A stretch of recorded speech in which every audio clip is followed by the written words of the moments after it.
Well, there's peaks in turbidity, but it's remained similar levels that we were seeing at 900 meters. Yeah, this is our best guess for a try, but it's still looking very thick.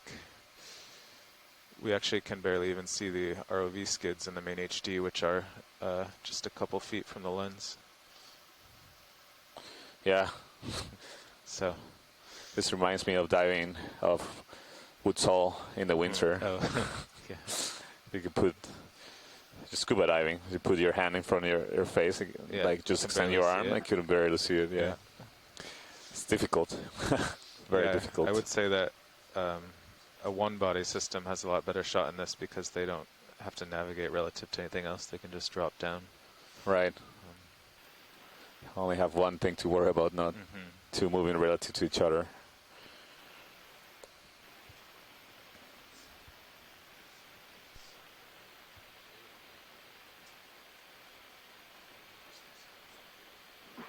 I'm interested in knowing if any of the geologists have an idea of what the source of this turbidity is. Is this coming from venting, or is it from sediment being stirred up? I would guess it's venting for sure, just because it's so uniform. Try what we can. I don't think we've stirred up anything. We didn't get close enough to the bottom. I think by and large, this iron manganese particulates that are dumped out of the exiting hot water. So it's all indigenous to the we are activity. About 65 meters. I knew I could get a good answer out of you guys.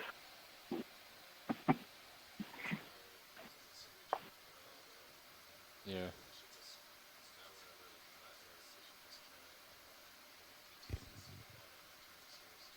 Okay. I'll bring the ship to a stop here. Bridge, this is Nav. Go ahead. Yeah, let's bring the ship to an easy stop, please. Roger that. So we're going to try to Super wants to get settled and try to see if we can see the bottom. Drop down and attempt an observation of the seafloor here. Seems to be a better terrain to do that here. Less of a slope and less of a chance to be near the wall of the crater. Point 2. Yeah, we've moved about 70 meters from the first site, up current. Not a huge difference, but it was an attempt. Right, yeah. Gotta try. Yeah, and now we'll try just getting really close to the bottom, seeing if it's a little clearer down there for any reason.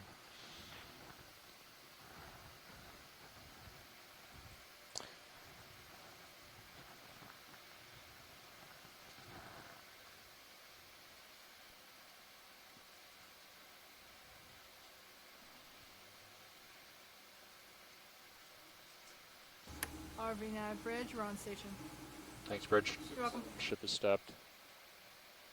You can't even really see the end of the BSR. I see, yeah. You can see the turbidity in the sensors increasing as we start lowering. Right now we're at 36 meters altitude.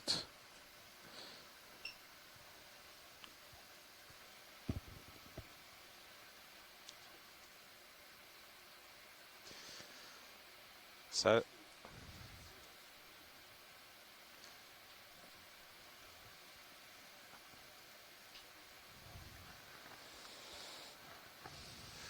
You got a sonar return on D2.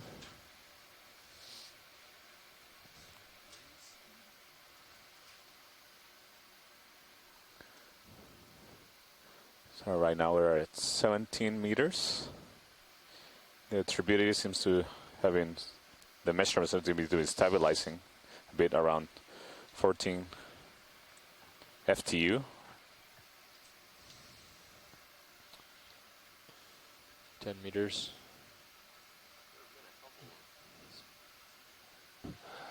Looks like there have been a couple of range substantial spikes D2. in the turbidity. Yeah. Range on D2 is like 20 meters. Like the turbidity doubling for moments. Maybe over depths of a few meters. Oh wow, look at that. Something. Oh, we see the seafloor now. Yeah. Our Beautiful. altitude is 2.5 meters. pillow basalts. Is that what we're seeing? Seems like it. Yes.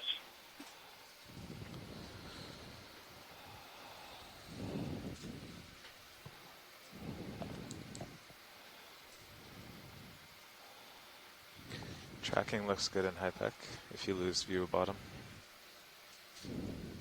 So we're getting better returns in this sonar. We're here near the bottom. We stirred up a lot of particles as we approach the seafloor. And so that might be why the visibility is a little obscure. Also, altitude right now 4 meters. I wonder if dimming the lights would improve the view. Or positioning, can you reposition the lights? Kind of like fog lights, like you were saying before?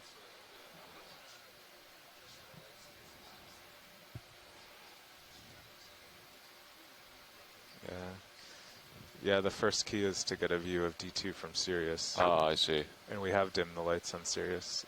And then if and once we're happy with that, then we can adjust the RV lights to try to see the bottom the best. Okay, right.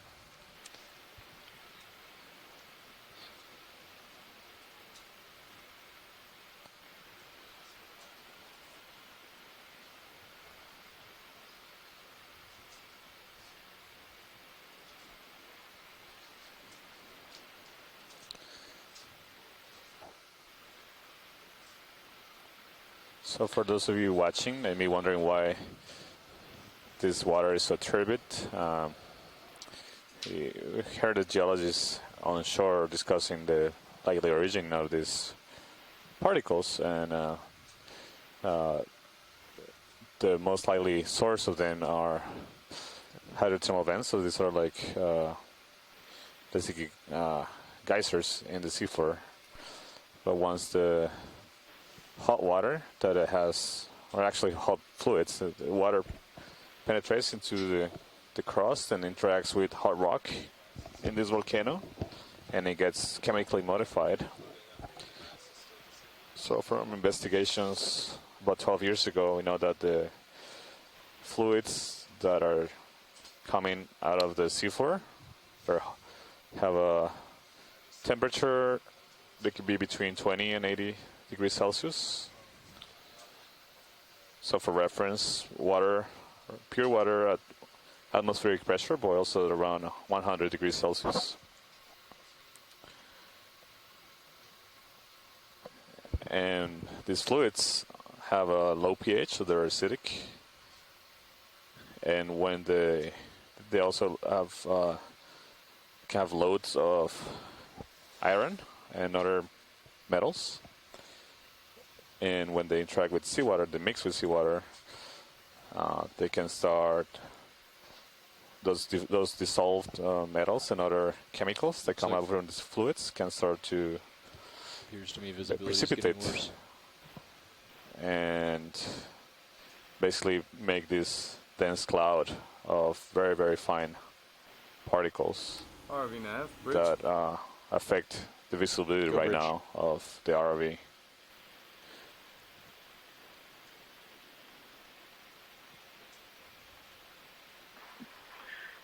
Just a minute or two Can you just ago, please confirm I that noticed that there rotation were is some about the larger A-frame? particles or larger flocculent sort of objects. They Yep. look very much like Thank the you, Bridge. flocculent material that we found at the top of Eel City 12 years ago. There was a thick layer of stuff that we initially thought was bacterial, but it looked very, very much like some of these larger particles that we were just seeing. Yeah, thanks, Craig. I think we probably Good copy, Bridge. stir those If you up need to when make we a heading change, approach you the can do so seafloor. about the Do you A-frame. agree? Just please let me know. Yes, I think that's right. But the fact that we found them in areas of low temperature venting before makes me wonder if we just passed over an area that had a Let's similar find out here. kind of geology going on. So we see that we recover view of the seafloor at an altitude about 1.4 meters. So that's just over 5 feet above the seafloor. It's very hard to see a clear picture of it. Right now, altitude is only 1 meter, so about 3 feet. And we see that potential flocculate material that Craig was just describing, covering all of the rocks in this area.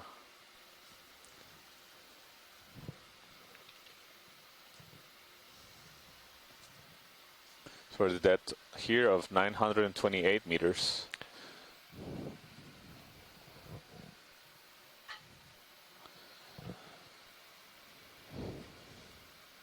And we're getting the highest readings of turbidity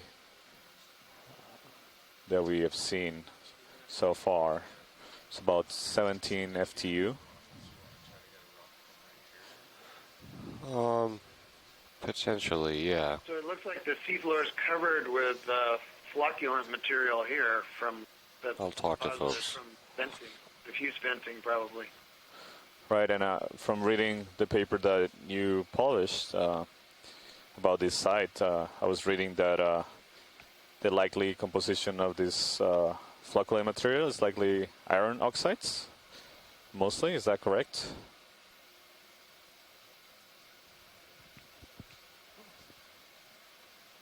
I wasn't on the 2005 dive. This is Bill Chadwick, but that certainly looks like that. The orange color indicates that iron's involved somehow.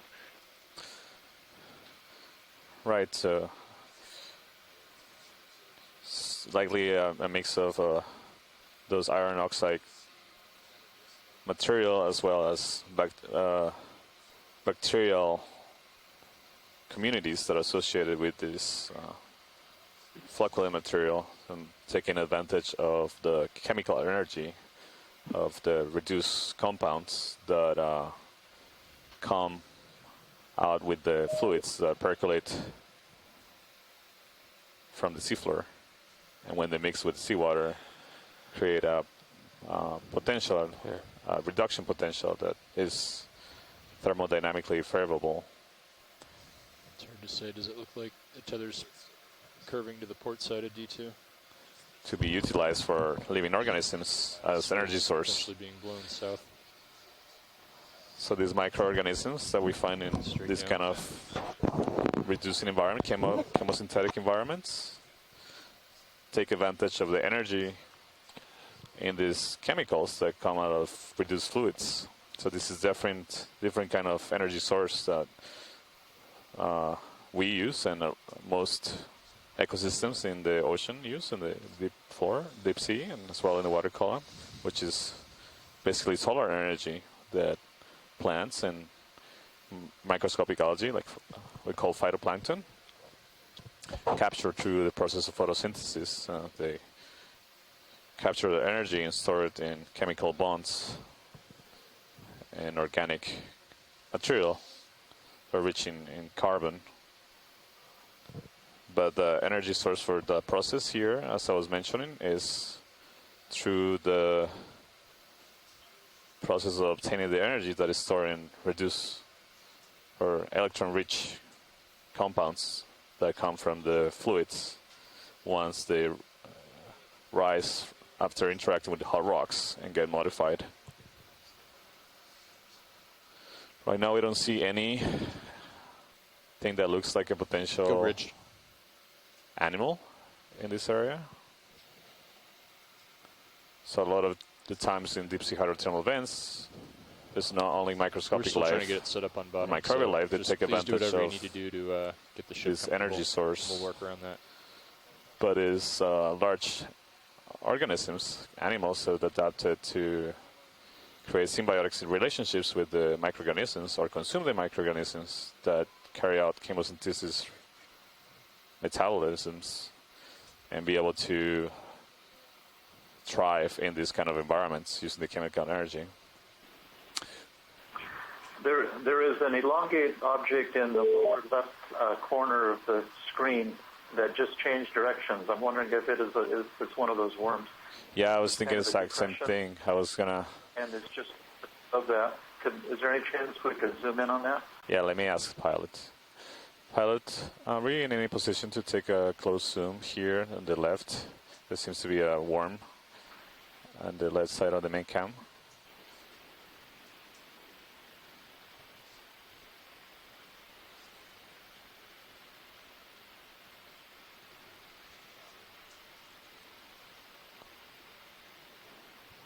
Roger.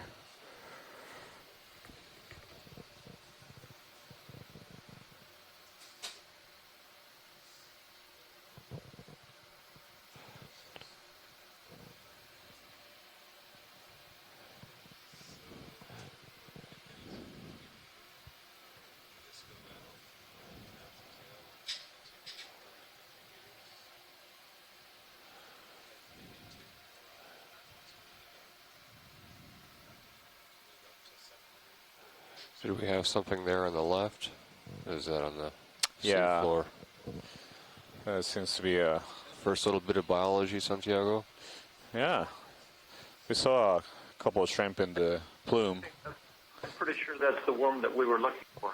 Yeah. It was a fast-moving little guy. Yes. It's going to be really hard to image in these conditions, unfortunately. And we don't have any sort of suction collector on this ROV, is that correct? Yeah, that's correct, correct. Santiago, do you have any scoop bags or anything like that? Deepness looks to be around 980. We have a scoop, we don't have a... southeast. I'm not sure you refer to scoop bag. We have bio boxes that can be sealed. They're pretty good at keeping... we know they're very good at keeping the seawater temperature once we bring them up to the surface, so I think they're pretty well insulated. And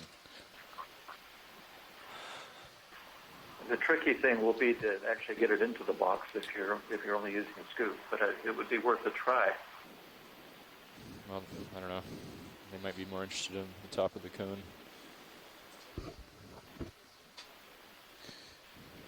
yeah, let me ask the pilots whether they'll be comfortable doing that. They seem to be having trouble getting a stable position on this terrain. Somebody in the shore side was wondering if you think it's feasible to use the scoop to collect some of that flocculent material and put it into a bio box.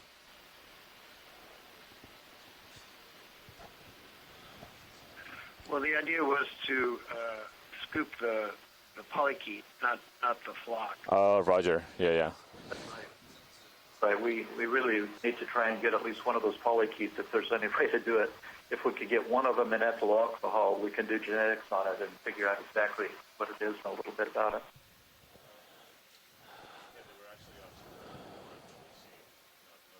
We've seen at least 3 or 4 of them now.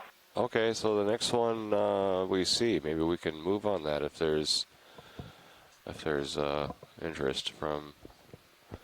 Yeah, definitely. Okay. But So we'll defer to the ROV team to see what's possible. Yeah. So do let us know if you spot something in the view screen, folks on shore. Any polychaete worms? Oh yeah, there seems to be one in the bottom center to the left of the view. Go bridge.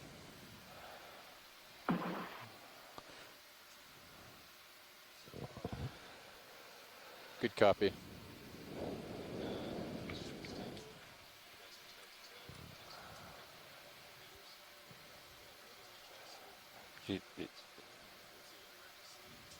Do you have a visual from Sirius yet? Yeah, they're the winds are picking up a bit, and they're bringing the ship heading around, but Now, that may be one. should be finished momentarily.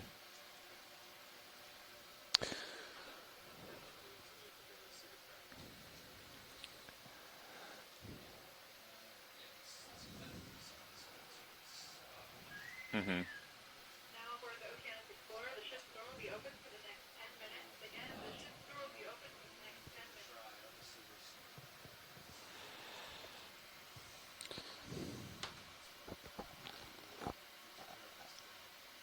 Roger. Yep.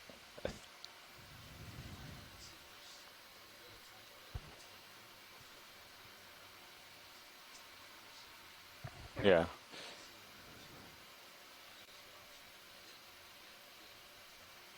Yeah, this will also be a good test to see how thick that flocculent material is.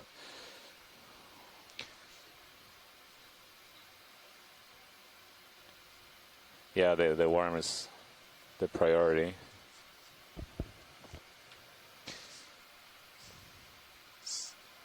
So once we'd have to put it in the port box, and once it's in there, we'd probably never be able to open it again because the sediment would float out.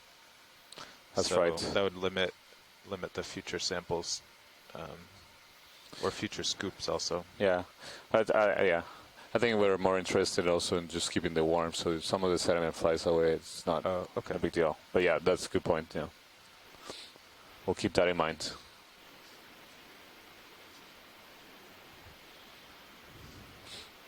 So Craig, did you observe them swim away in your dives here previously, or they were mainly stayed crawling on the seafloor? I never saw them swimming. They Nav, I'm going to step out for a seem minute. to be on the bottom, feeding on carrion when we saw them. Okay. So we may be able to collect it if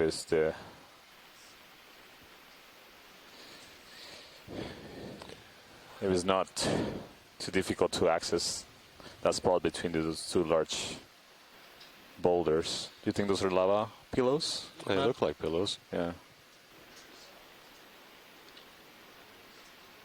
Oh, really? And we are right at the base of one of the new cones that's formed in the last 5 years. So this is very likely It's possible. new rock. Yeah, it'd be nicer to sample on the cone itself. It's just that if there are any issues with a dive and we have to surface, be ashamed to surface without a rock.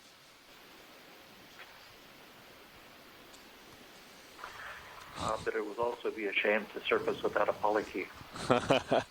I agree. Oh no, I'm not asking to compete with the polychaetes. When we're done with the polychaete collection, the question is whether or not we want to get a rock. Absolutely. Yeah. Fully in support If of that. the geologists would chime in and say something about this. I know it's not an ideal location, but it would just be a shame to surface without a rock if something were to happen during the dive.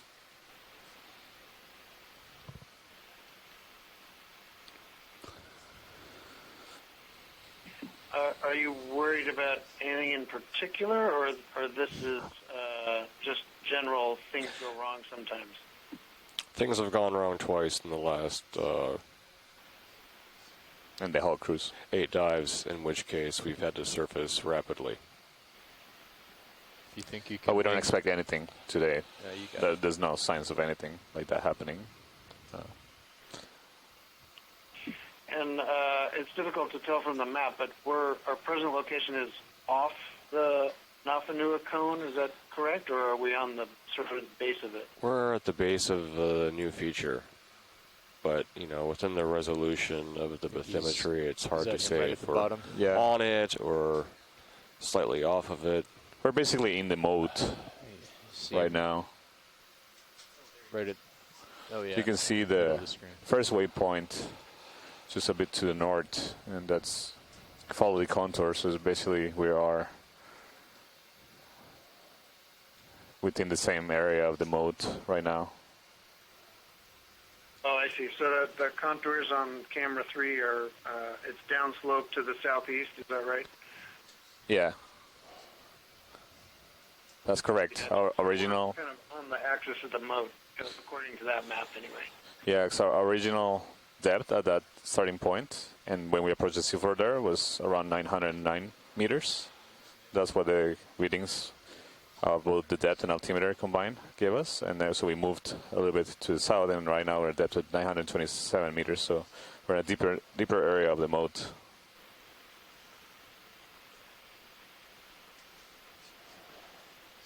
Yeah, I would vote for taking a rock sample here since we're on the bottom and we can see a rock, and don't know what we're going to be able to see for the rest of the dive, so I'd be in favor of that. And any other votes?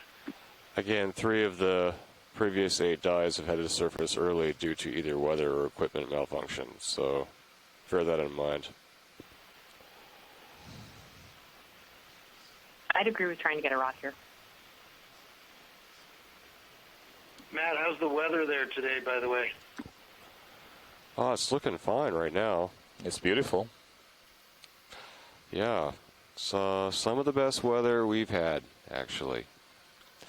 It's a nice break from Tropical Cyclone Bart, which we've been running from for the last 5 or 6 days.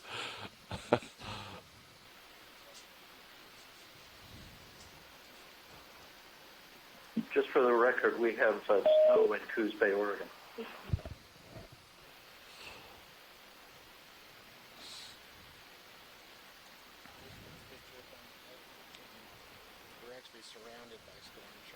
Oh, actually, we're surrounded by storms right now, for the record. Good copy, Bridge. 15 degrees The left. rain, we're not heading seeing change, rather. Rainstorms, but we're not seeing any significant swell or.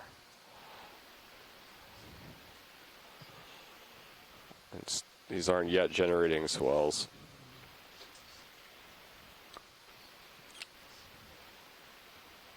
We had rain yesterday, and it was very, very smooth ride all the way here.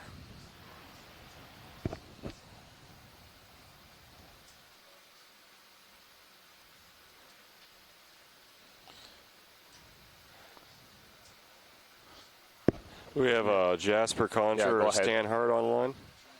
Go ahead, pilot.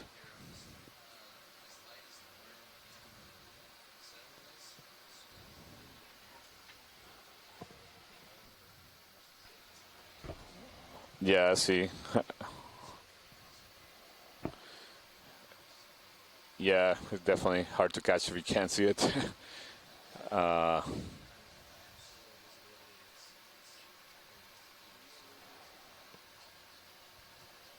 Yeah.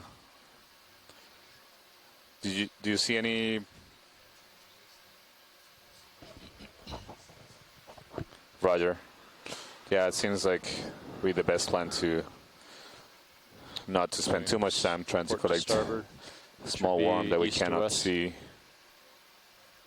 Maybe, I don't know if you saw any loose rocks potentially right here, or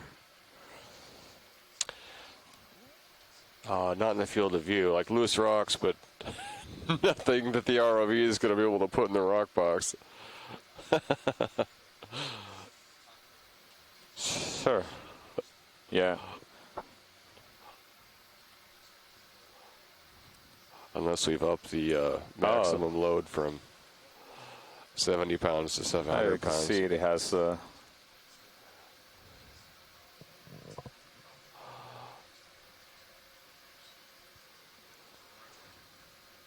yeah, it reached a hard. Huh. So it could be weathering or just more I think, oxidation material. I think these are just covered with sediment. All right, so probably not a very good area to sample right here. I think the rocks are probably fine underneath Yeah. that sediment, but If we see them. I think the goal right now is to get a worm. Yeah, but it's just really hard Yeah. without a slurp. Because any sudden motion of the scoop is just, creates this cloud of sediments, and it immediately disappears from the field of view. So, you know how we had a hard time trying to collect the Monoplacophora and the sea stars before? The pilots seem less hopeful about this one than those.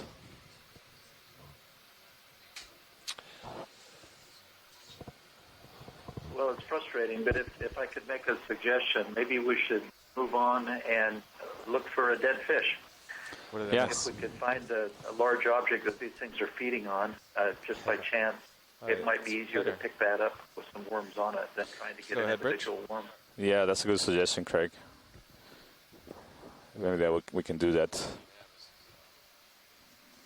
Copy that, Bridge. Go ahead, watch lead.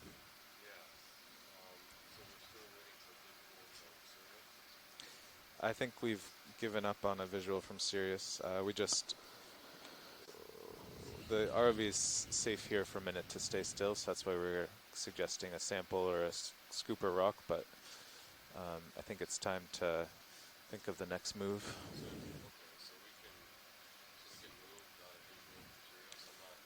Oh, no, so here I'll go on OKEX. So we, oh, wait, stand by. So Watchley, you were not interested in a rock from here, correct? No, they're all too big. Yeah. Okay. Yeah, so we should just keep moving. Okay. So I think the pilots agree that we really can't maneuver around here.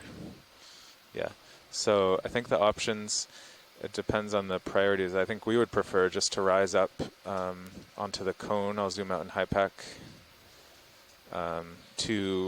We saw the turbidity stop at about 740, so we'd like to rise up on the cone to about 740. Have good visual and explore as much as we want up there. Okay. If you, when you say rise up, you mean on the seafloor or on the water column? In the water column, yes. Okay. So it'd probably be about half an hour or so. Or before we do that, I just wanted to ask you if you feel comfortable looking around just a little bit more here. We know that with the worm that we try to capture, there's also indications from shore that these worms may be feeding on dead fish and that other large animals that die when they encounter this acidic and basically toxic plume. So it might be that we observe a carcass of an animal and several worms feeding on it. But I don't want to spend too much time, maybe just a few minutes if that's possible. I don't know if you feel comfortable doing that.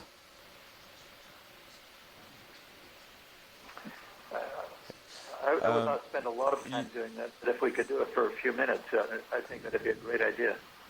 Yeah, so if the plan is, if everyone agrees, we'll rise up to 740 on the cone, but as we'll spend about 10 minutes as we're getting ready, just surveying the bottom, what we can see for dead fish and worms.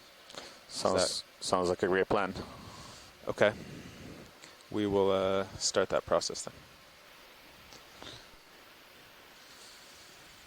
All right. Survey away, pilot. Looks good.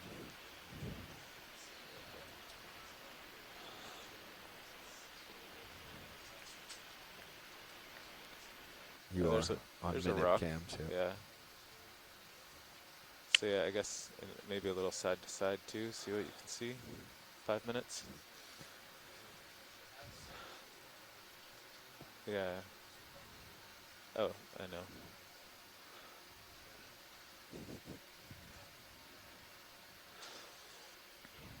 Yeah, let's just keep looking for biology at this point.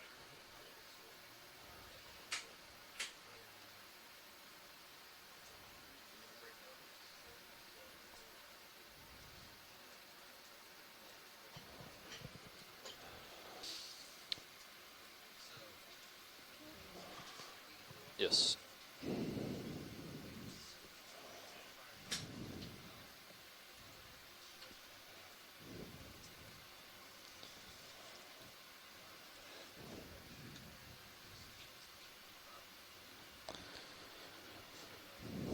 Okay. So for everybody watching on the live feed, A live worm eating a dead Bridge we is were able to Is that make heading contact change with the complete? seafloor. That might be a dead fish, yeah. Okay, and everything looks comfortable up there on the bridge? So it does. Well, there might be those small worms thank feeding you. on it. So several of those small worms feeding on it. So the red elongated things might be the polychaete worms Wow. that we observe. Good eye, Santiago. And this appears to be a dead fish or a larger animal. Now the question is, if we took a scoop at that, could we get 1 or 2 polychaete worms in a scoop? Scoop the dead Yeah. Just one, because there's so many there. If there's interest on shore making such an attempt. Well, we should get But we definitely are interested. This is a fantastic opportunity. Yeah. You can get them. I agree. Yeah, please. So we have to Focus on the worms, but the fish come along. That's fine. get a confirmation from the Exactly. Yeah. ROV team if this is possible.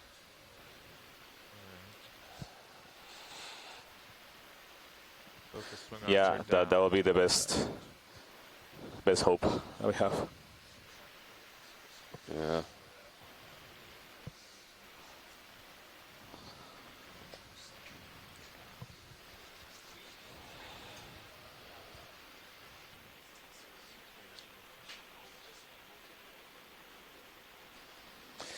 So for everybody watching, we just encountered a dead fish. This is an observation that was done as well 12 years ago on the first exploration of this crater. This seems to be an area where the conditions in the water are pretty toxic for most animals. There's low pH and likely a high load of metals in the water. And in the original discovery of this area, there was observations of several of these carcasses of dead fish, and I believe there were other larger animals. Maybe Craig Young can confirm that. Go ahead. Yeah, video. I'm going to be bringing those lights down so you can bring the Yes, others. and the other aspect of this animal's biology is that it is brilliant red. And that's suggestive of hemoglobin, and the hemoglobin is very good at transporting oxygen. So we suspect that this animal is particularly well adapted for living in a hypoxic condition. You brought the Right, lights so you down see already? there are several little red worm animals that Craig was referring to that are surrounding the dead fish that is in the center. Now, right now it's hard to see, but we'll take a closer look in a second as we try to collect. Yep, working. Although this might be the best wasn't image sure we why can it get was so bright. of it, since you can see the turbidity of the water here is very high. Right now we're actually basically sitting on the seafloor, and the camera is not as raised above the seafloor, not very high, so a couple feet high, but it's really hard to see the bottom. Go to a depth of 740 meters up the side of the So cone. this is an area that was originally referred as the moat of death. And I think the name is self-explanatory because they encountered several of these dead animals. This is something we observe in other volcanoes, active volcanoes. They have similar, very low pH conditions. Remember seeing this in a volcano in Antarctica of the East Coast rise. We saw several shrimp, large shrimp and squid. No, not shrimp, I'm sorry, squid. And fishes that were dead as well. And I know there's been observations of this phenomenon in other volcanoes in the Pacific as well. So survey one, we're going to have to put in a move of about 400 meters, which will, at 0.3 knots, will take 43 You can minutes. see the pilots are approaching Which should put us right at 11. this dead fish and the polychaete worms, the red worms around it that we're interested in collecting. Very carefully, they're approaching very carefully with this scoop sampler. This is because we don't want to stir up too much sediment. Potentially, we're discussing in the collection, so we're able to see it, as well as be able to sample those interesting worms before they move away. Come wide. Yeah, it's going to be toward the southwest. But you see everything is sitting on a fluffy layer of flocculate material that is likely made up of iron oxides and also bacterial biofilms.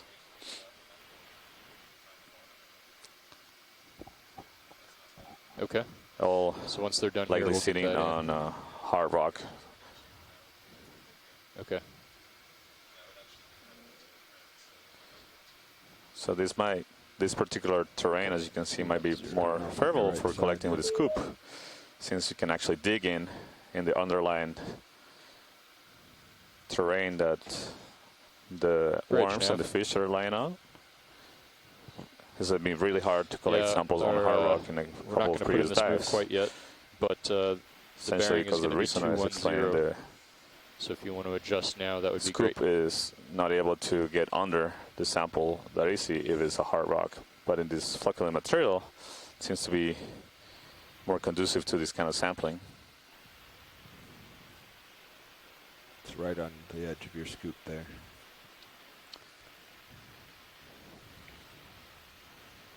Good copy, and just make sure all rotations are about A-frame. Thank you. That is a great sampling effort. Did it just fall out? I'm really impressed. We just have to hope those worms aren't smart enough to jump off. Or fast enough to be.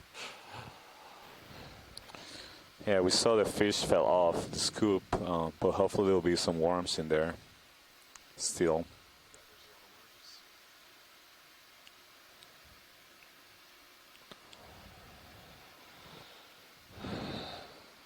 Carnivorous worms. Scavenger, yeah. Carnivorous scavenging worms. In the modes of death. It sounds like Sounds the like a makings of movie. a scary Yeah, movie. Yeah.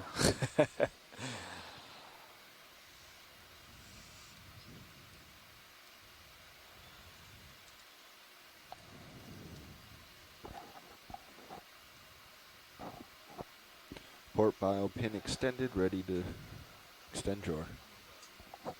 Extending drawer slow.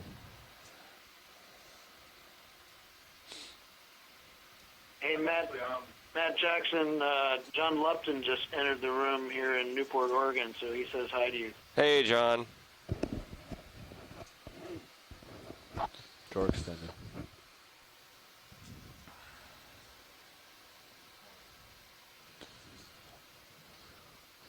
So, pilots are trying to put the scoop collection with the flocculent material and hopefully some worms in it or on it in the port outward bio box of the vehicle.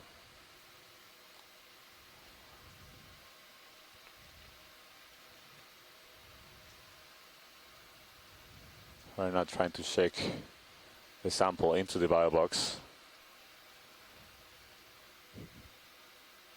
It's a very delicate sampling procedure. You can this requires a lot of concentration and skill to maneuver that mechanic arm.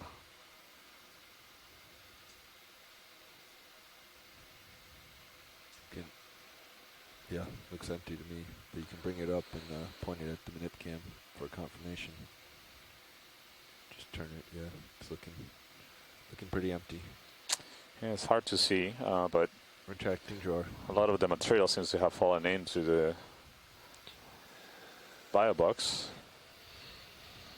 And now we're closing the bio box, so hopefully we'll have a good sample in there. Yeah, thank you, pilots. Yeah, please thank the pilots on behalf of those of us in Oregon. That was a magnificent attempt. I can't make Yeah, out the fish. well, maybe there seems to be still material in the scoop. I don't know if it's worth opening that up again or. Okay, Yeah, me too. Extending drawer.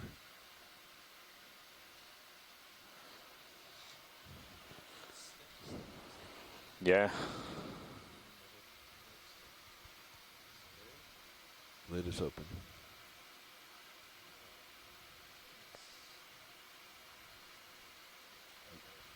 Lid should be open, yeah, lid's open.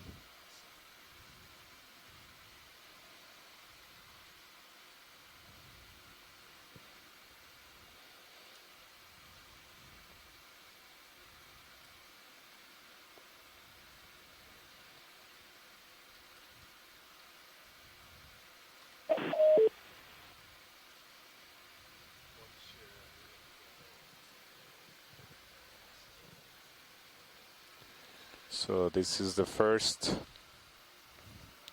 biological sample of this dive, dive Next 9 on the Vailulu'u volcano, active volcano. Right now we are in the area known as the Moat of Death, the depth of 924 meters on the northern part of the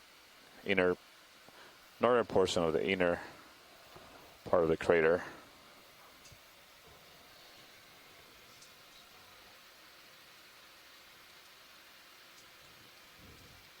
Extracting drawer.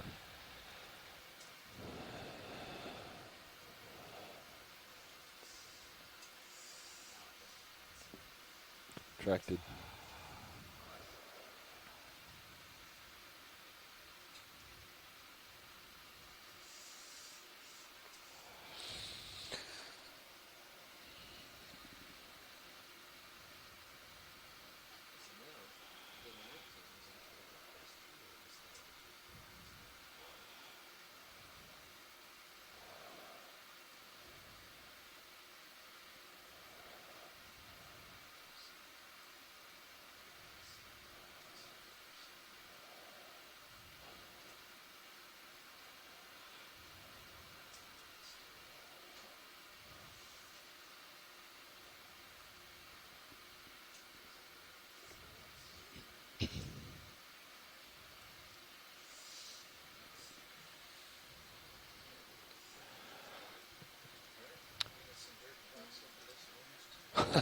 So I think the plan is for you guys to get into tow configuration. And what we want to do is put in a 400 meter move bearing 210. So you're going to be streaming opposite of the orientation you're in now. And we're going to be going at 0.3 to get us there just after the start of the live event.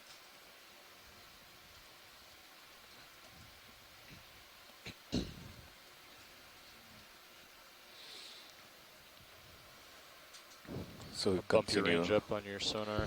moving. Try to get out of this So cloud of D2, 80 floating meters material we serious. created by the collection. There's So something on the help. seafloor right there.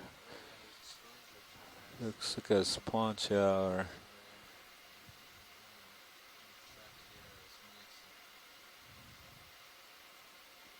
Hard to tell what that is. Is that a sponge, Santiago? I'm not sure. It seems to be just drifting. Yeah.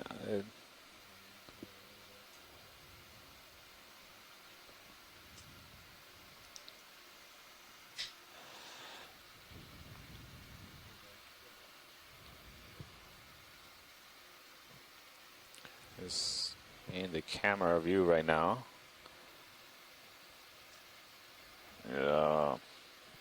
I don't think it's a sponge, but I don't know what it is.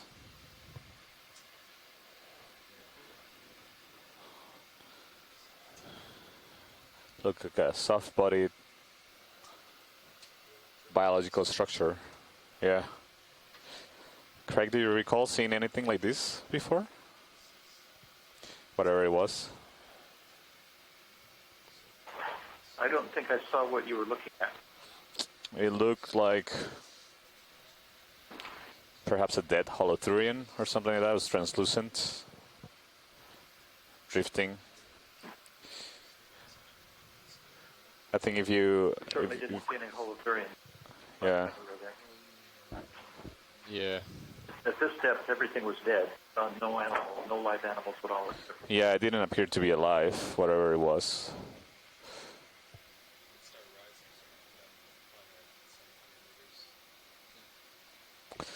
So now that we collected that sample, we are going to try to do a move up to one of the higher grounds with the hopes of getting out of this high turbidity layer.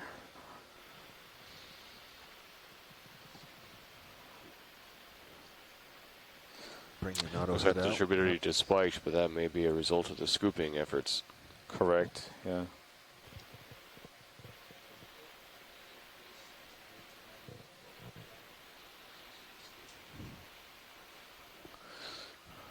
Yeah.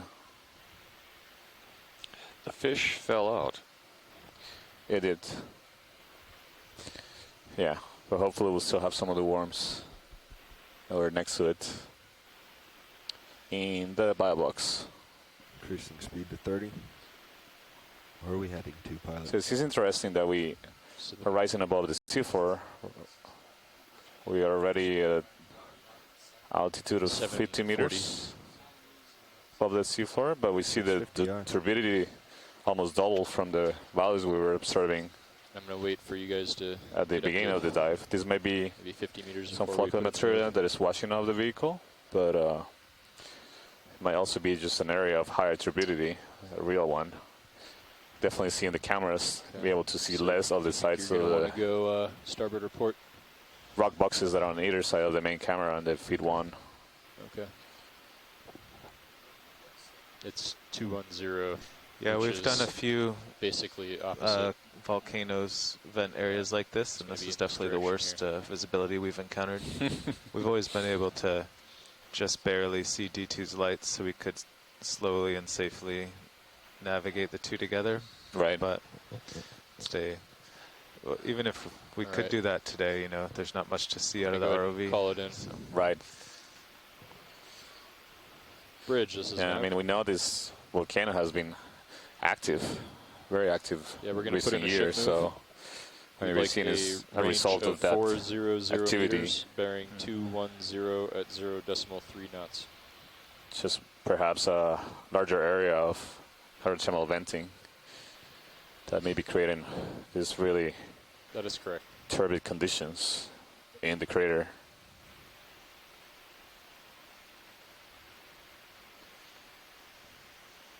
So now we have about a 45-minute tow over to the cone. We'll come down at 740 meters, which should be clear water. We'll be able to explore the top of the cone.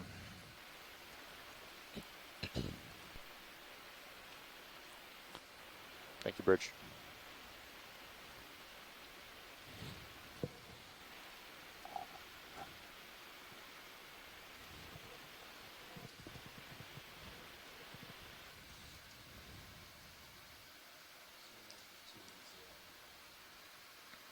So slowly the turbidity has been starting to decrease as we get shallower. Right now at a depth of 836 meters. So almost 100 meters from that area we were just sampling. Actually, the turbidity is quite a bit higher than it was at the same depth where we descended. Correct. So we're going back, we're going into a thicker part of whatever plume we were in before. Both the turbidity and the ORP sensors are picking up stronger signals in this further south area. Yeah. Yeah, I can't even see the ROV. The edge of the scoop box there is usually clear. And it's but it has dropped about 10 turbidity units. So in a sense, we're 50 meters. We're mapping out this plume. Yeah. By stumbling around in the dark. Brightness. Does this we're doing Toyos with the ROV. do plumes like this tend to settle into craters?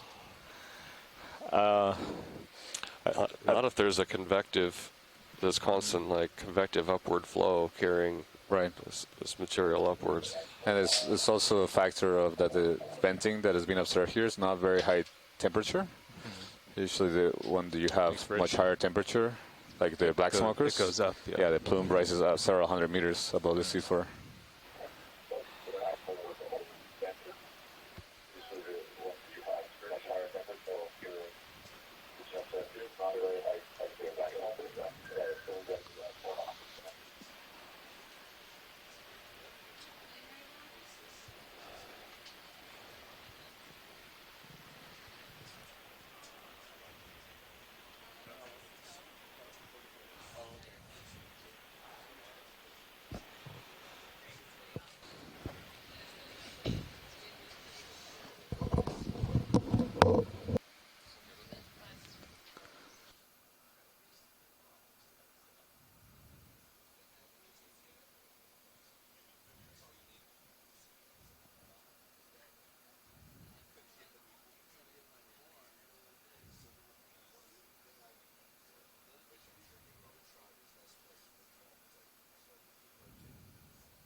So everybody, just to give you an update, we are currently racing in the water column to a depth of 700 meters, and we'll do move in the mid-water to try to reach the upper portions of the central cone of this volcano. So we get an estimate time to do this move around 40 minutes until we be regaining grounds on the higher portions of this cone. We see already the decreasity, marked decreasity in the turbidity as we are in a depth of 735 meters. So it's about 7 times less turbidity here than we were seeing in the bottom of the moat of death at around 928 meters, just a few minutes earlier. So this is likely to give us a better chance to make observations of the seafloor as well as the biological communities in the upper parts of the central cone of the volcano, in the crater of the volcano.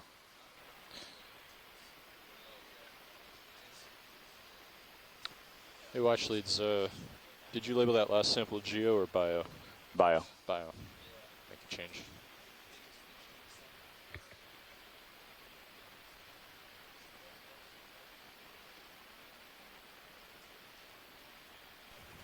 How about Interestingly, we see that the ORP sensors of the oxidation potential, the oxidation reduction potential of the seawater at this depth compared to the depth that or basically the profile that we obtain at the same depth on the way down, it's significantly higher. So we were getting values of Delta's still pretty high. around 110 ORP units. Okay. Right now we're seeing values that went up as much as 160, and they continue. They're decreasing slowly, but they're higher than where they were on the way down. No, that's the same is not true for turbidity. Turbidity has gone back to the initial levels at the same depth, and so has the oxygen. This video. Okay.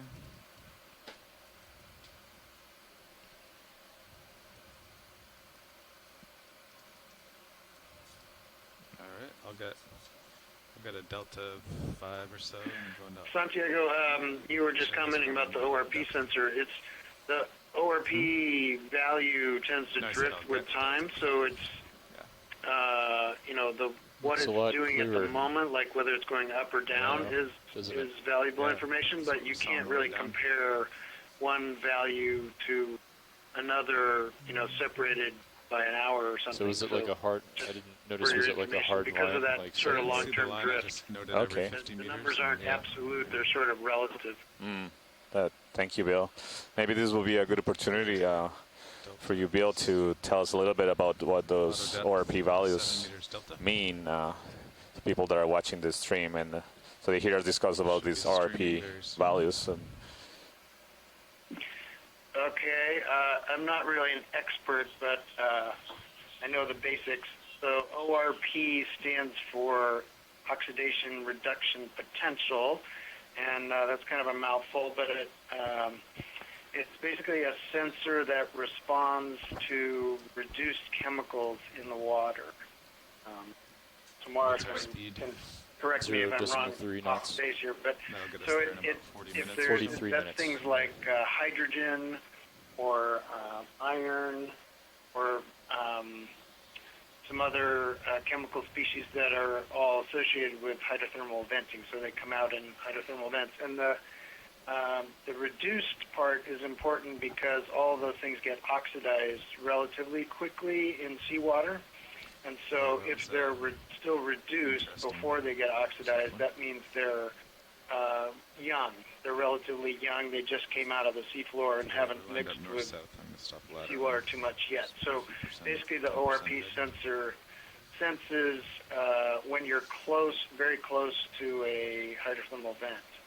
Because if you're too far away, then all While the towing, maybe effluent the has co-pilot become wants to oxidized restow and the ORP shilling sensor manipulator doesn't arm. react to them. So it's a tool, a great tool for when just people are searching for had a hydrothermal low vents, clearance among a maneuver suite of through the others, hangar door last night. Oh, it's still there. And so what the sensor does is it outputs these values, and if it's encountering these reduced chemicals, the values go down, and then if it stops encountering them, then the values drift back up. And but there's sort of a long-term drift. It's as I was saying, it's not the numbers aren't meaningful in an absolute sense, but they are very useful in a relative sense. So when we use the ORP sensor looking for hydrothermal vents, we're paying attention to whether it's going up or down, because the changes are pretty dramatic usually. So that's my ORP summary. Great. Thank you so much, Bill.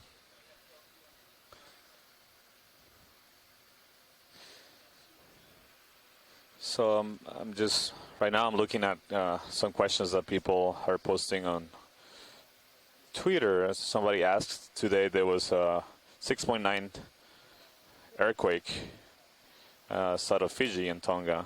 So they are wondering if this earthquake could have been contributing to the turbidity. I don't know if any of the geologists in the line want to take a shot at answering this question. Well, that's actually an interesting question. I noticed that earthquake too this morning, and I went to the U.S. Geological Survey earthquake website where I could see it on a map, and it was located well, we pretty found the far bottom. It wasn't for nothing. southwest of where That's all you that guys matters. are at, and I think the magnitude was There has 6 to be point at least one worm in it. something, 6.9 There's maybe, one. 6.5. So Right? it was down on the west flank of the Lao I could feel cold. back arc spreading center. And so my impression is that from the size of the earthquake and the distance from where you are, I wouldn't think that it would have the ground shaking where you are would be enough to, for example, cause a landslide or something like that. Just my gut feeling. I could be wrong, but mostly because of the distance you are from the earthquake. But and also, I guess, combined with the fact that Craig Young and Probably isn't warmer. the other scientists that were 5.7 here in 2005 reported that the down inside this caldera at Vailulu'u was very turbid back in 2005. Also, the last time there were dives here. That I think this is probably just a characteristic of being down in this caldera. It's kind of a bowl, the caldera and a crater basically, and there's probably doesn't get washed out with the prevailing ocean currents. So if you have turbid water coming out of the seafloor, it's likely to stay in the crater and not get washed out by the prevailing ocean currents. So that would be my guess. I could answer that a little bit.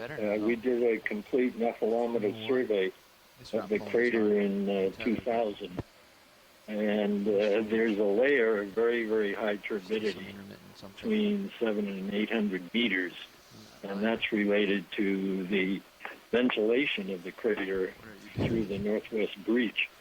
Depth is like 770, I think. Hey, video. So there's tidal inflows and tidal outflows twice a day. And the turbidity seems to correct in the layer at that level. The outside of the crater is surrounded by a smoke ring in that depth range, Yeah. 2 or 3 kilometers out from the crater all the way around. So in the lower part of the crater, the very part, the turbidity is high, but actually not as high as this layer at 700 to 800 meters. So it's extremely active and it's producing turbidity all the time. Had to use the scoop, Probably locally variable, and we'll wait and see what it looks like on top of Nafanua. When we were there in 2005, it was turbid, but nothing like what we're seeing today down in the moat. So we'll wait and see.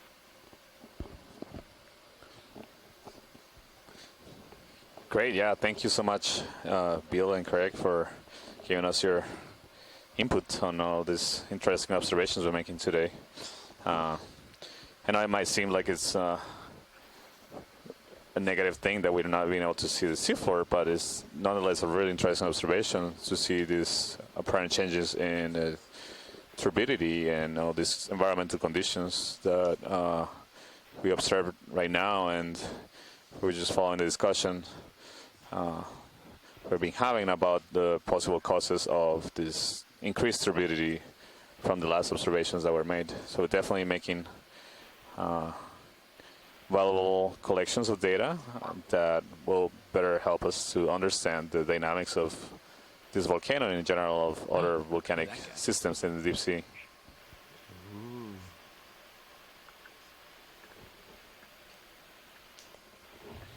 We're continuing our mid-water trend. Looking at Go ahead. map on the USGS website about where that earthquake was, and it's about 1,000 kilometers. Right now, you're going to if hear not more, nothing maybe, on there. I'm the only person connected. And one thing that you will not hear is anyone else on this ship that's talking until 2. Okay. Okay. You won't hear anybody else because it's subtracted out. Yeah. I only ask because when I turn it on, a very terrible noise shows up in my ear. I don't hear it at the moment. I'm listening to it. On tail 2, right? You're hearing a terrible noise? Yeah. Bobby, too? It's definitely some high frequency feedback. Reminds me of when the co-pilot's touching the winch block.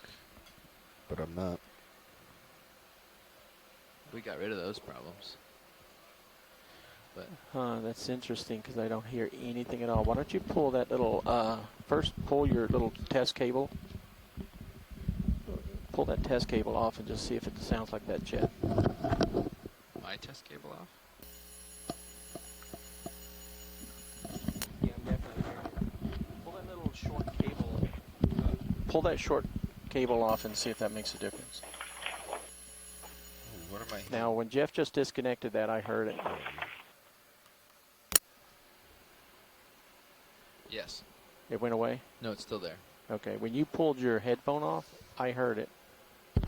Yeah, I think that's just on his mic because he has us all That was an latched. interesting effect. Now I don't hear it. So if you plug that cable in by itself. Unlatch me before you plug do the it. cable in but not the headset. Plug in your cable but not the headset, Jeff. I think we're picking up some noise from something in your all stations. See, now it's very loud. It's very loud now. Turn off your mics. Mute your mic, Jeff. Mute your mic. Yeah. So that's picking up some noise. It's like an antenna right now. It's not picking you up. So there's some noise RF in that in your zone.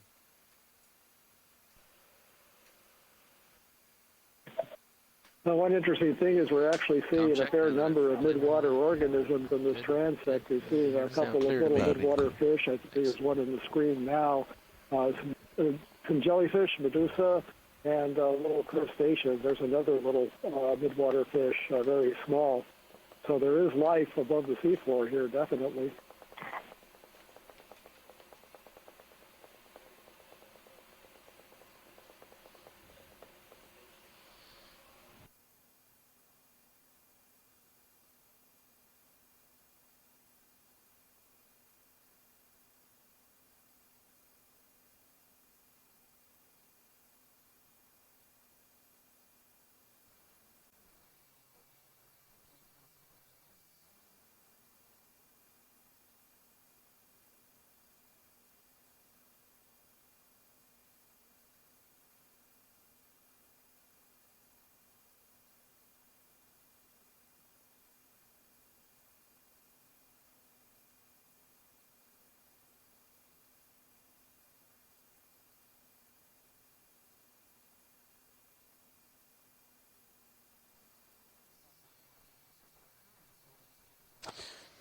So I just want to remind everybody we're going to do a live interaction in a few minutes, start a live interaction with a group of students in American Samoa. And the interaction is going to last about an hour. So for the time of the duration of this interaction, we're going to hand off our microphones to the expedition leader of the ROV team. And note that during this time, we're also going to have Chris Kelly sort of stepped into the role of science lead on shore to help relay the request amongst the different members of the science team to Carl and the team on board, while Santiago and Matt are involved in this interaction. Yeah, so we'll be back in about an hour, but the dive will continue. And note that during this time, if we come across something appropriate that you would like a close-up of, if you would like to see sampled, we still will be taking those requests during that time.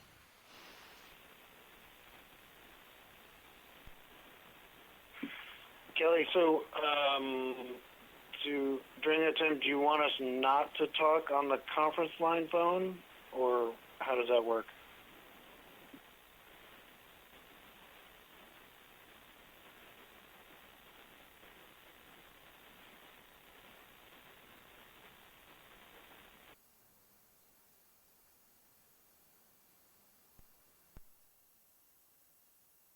Does anybody on the ship hear that?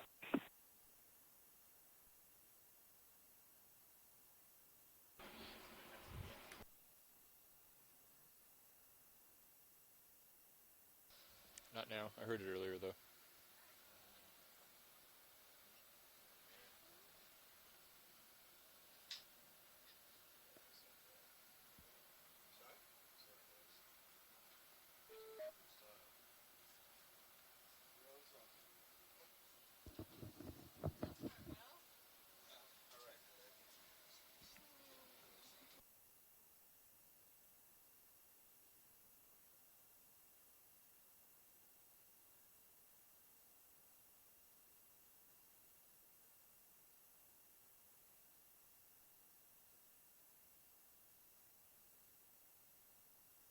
So maybe the rest of us are still on the conference line, but the ship is turned off. Is that right?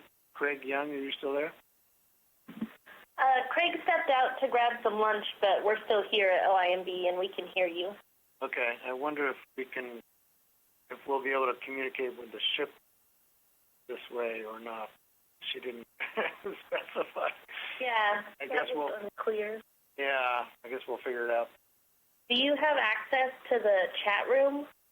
I do, yeah. So I've been typing part of the time. And it's a little bit confusing, but there's the chat room, and then there's also this Ocean Networks Canada login system. So I've kind of been typing in both. It's a little unclear what the difference between them are to me. Yeah, maybe you could just ask one or both chat rooms what we should do from here on. I can help you a little bit. Sorry, this is Chris. We've been having a discussion here a little bit, but they're switching over to do the live educational component of this dive with the school students. So I'm assuming that because it's 5 minutes to go.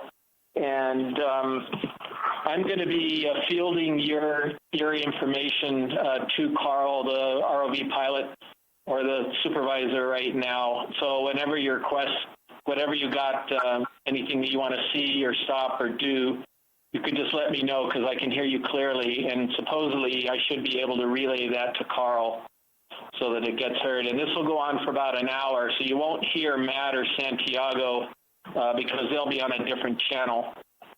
So just let me know. And I'm sort of functioning for an hour as one of the onboard scientists. Oh, okay. I thought Kelly was saying you were going to be involved in the live interaction thing, but you're saying you're the go-between between us and the ship now. Right. I clarified that this morning. She called me and told me what I'm supposed to do, so I'll be the go-between. And are you communicating with the ship via text, or do you have another phone line, or what? It was my understanding that Carl Letsky is going to actually monitor this particular telecom number. And so I'm waiting for him to come on. He may be waiting till noon, and then we should be good to go from that point on. Okay, so you're basically going to be acting like Santiago and Matt on the ship. That's correct, until they finish this event, and then they'll be back on. Okay. Okay, shoreside, this is Roland. Just to let you know that I'm taking stream 3 to put to the live camera in the control room. Co-pilot. Would you prefer to have the quad split on stream 2, or would you want it to stay on as long as you the can take Sirius HD? We are listening. All right, so you guys can all hear me? I can hear you. I can hear you. How many? Yep, we can hear you. Okay. Shoreside, did you copy, Roland? You were a little broken up because somebody was talking at the same time you were, but was that Carl who just said, could we hear you, or was that you? This is Roland right now, and I'm asking, so I've put stream 3 is going to be the camera for the live event. As such, that takes away your quad split, so I'm offering to you guys to have your stream 2 rather than being Sirius, being the quad split, if that would be beneficial to you. Got it. Bill and others, what's your preference? Do you want to keep Sirius on feed 2, or would you prefer to have the typical camera 3 feed showing on 2 for a while? Yeah, having the quad screen on feed 2 sounds like a good idea, because we're just looking at the water column right now. I agree with that. Talk to him. And one further thing is... copied that, Roland, so there we go. You should be seeing it now. Okay, copy that. And I'm going to have to take one of the 2 computer feeds on the top right or bottom right for use for the live event. So I suspect you'd rather lose the sonar than the ROV GUI. I agree too. Okay, so what I'll do is I'll put ROV top left, I'll put Sirius bottom left, I'll put the ROV GUI top right, and I'll put the HYPACK map bottom right. That's very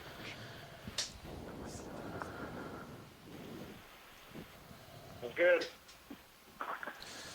Nav, how much longer do we have? We have approximately 17 minutes. All right. Are we there yet? Sounds so I've now reconfigured the quad split for your all's for the science portion. All looks good.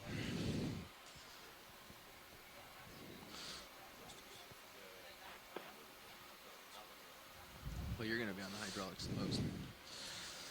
Okay, scientist on shore. This is Carl McCletchy, dive supervisor. I'll be standing in to transfer all your requests to the front row. I'm not listening at all to the live event, so all my attention is focused on you. I'm also in the event logged in on Santiago's laptop. So all the comments for the next hour are from me, not him. Great, thank you, Carl. Yeah. We're all standing by. I can hear you loud and clear, and just to make sure, I may repeat the onboard's request so that you're real clear on what they want to do. Great. Okay, so hi, Scott. Scott just messaged me in the event log. So I did hear from Matt, and I'm sure the geologists on shore agree that as soon as we acquire the cone at 740 meters, we'll probably want to collect an appropriate rock, and I'll rely on everyone on shore to direct to their favorite rock, and then we'll look around and see what it looks like. About 15 minutes until we're there.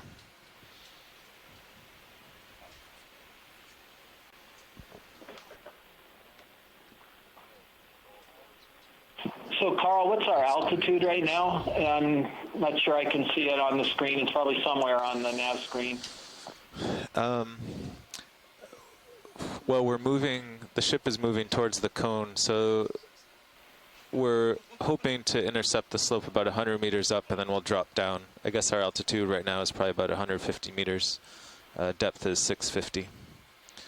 We saw the turbidity start Around 740 or 750. So we're above it now, and we hope to drop down just above it.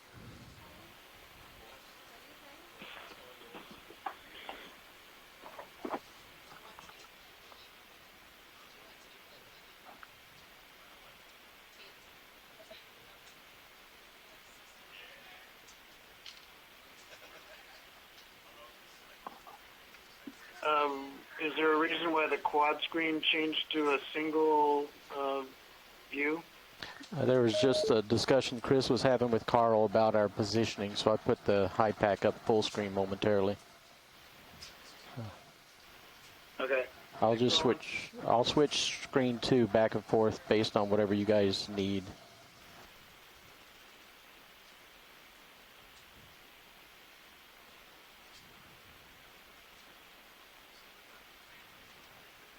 What are we seeing on screen 3? I think this is the temperature probe, isn't it, Carl? Yes, those are the two temperature probes on the ROV. One is out on the front of the drawer, and one is inside the frame. Of the quad. Oh, okay. Of the quad? Yeah. Sorry, Carl, could you go ahead and repeat that, please? Yes, they're plotting the temperature probes.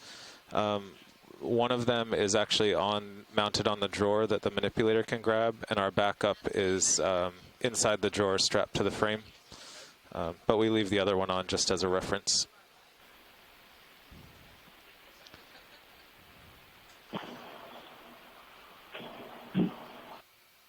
Would any of you prefer to have the temperature probe display in larger, or is it satisfactory to have it in quad right here? I think it's fine the way it is. Yeah, that's fine.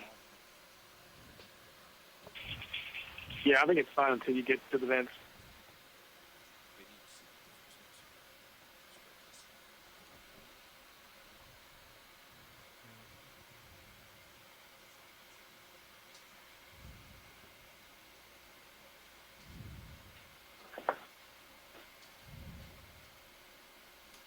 Bridge, this is Nav. Yeah, I'm just feeling the thrusters working pretty hard. Is everything okay up there?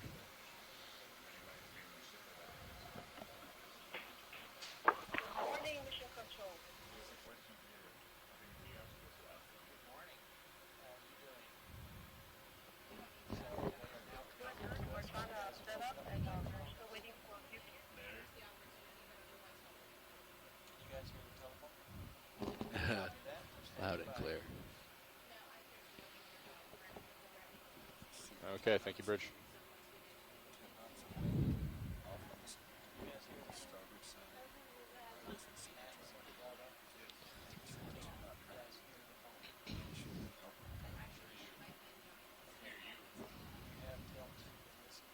Yeah, I just got the 0.2 of a knot current off the port quarter.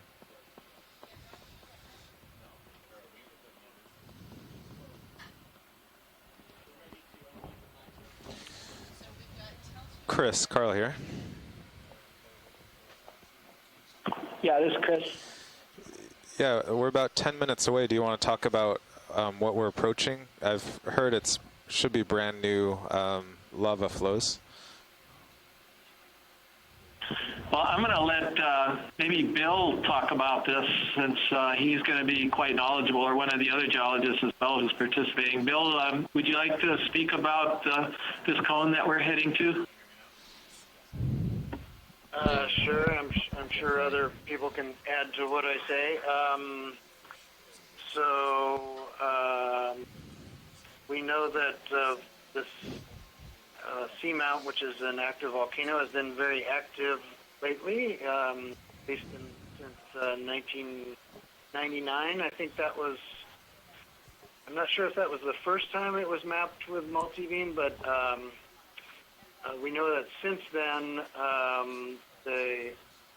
there's a cone that we're calling Nafanua that has changed pretty much continuously since then. And we know this because the top of the volcano and this caldera has been mapped at least 5 different times since 1999. So between 1999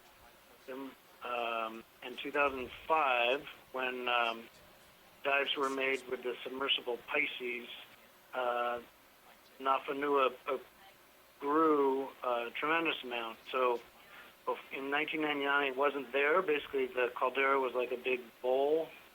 And in 2005, all of a sudden, there was a big cone in the middle of the caldera.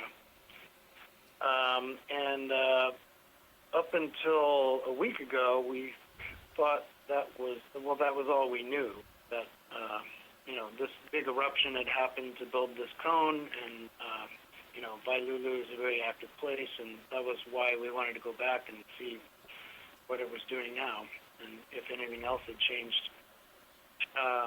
But Okeanos Explorer remapped it a week ago, and so we started comparing that survey with previous ones, and discovered more changes to the Nafanua cone. So, and then looking back at a couple of other surveys which hadn't really been looked at and compared,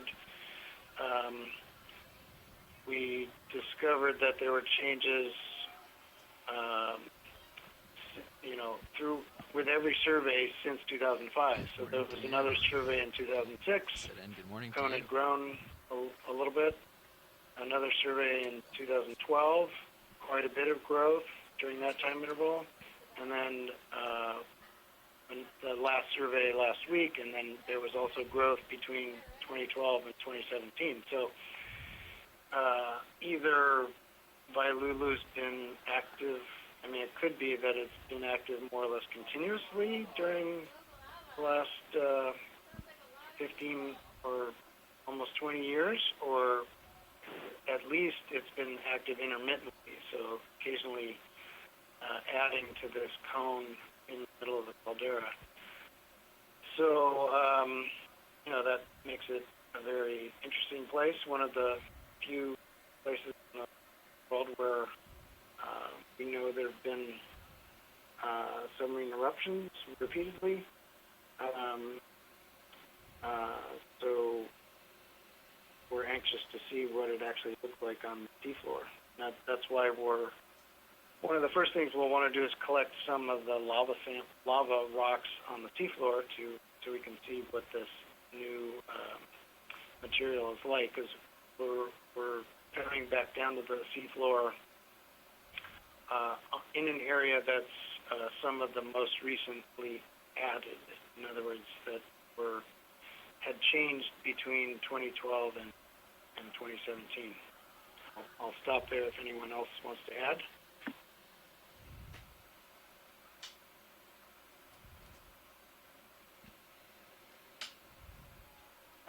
So I'll just give a general comment for viewers that might be just joining us. This is a live broadcast from the NOAA ship Okeanos Explorer.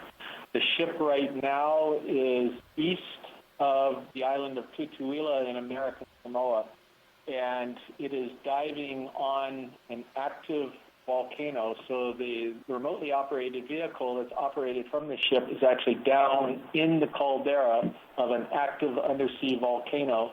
It's at 656 meters down, and we're a little bit above the bottom right now, about 100 meters, and we're attempting to get over to a cone, as Bill was talking about, to take a look at that and get some lava samples.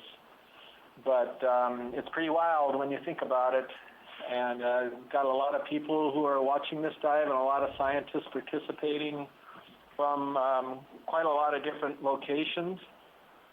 And right now, we've got 20 scientists that are in our event log from all over the place.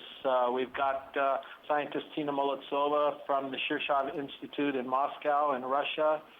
And let's see, a bunch of others, Deb Glickson from Florida, Amanda Demopoulos, some of the folks, I only see part of their names here, so I can't see all of it.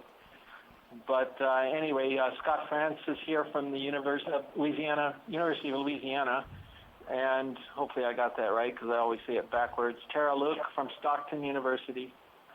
So in addition to all of you who might be viewing this broadcast as well.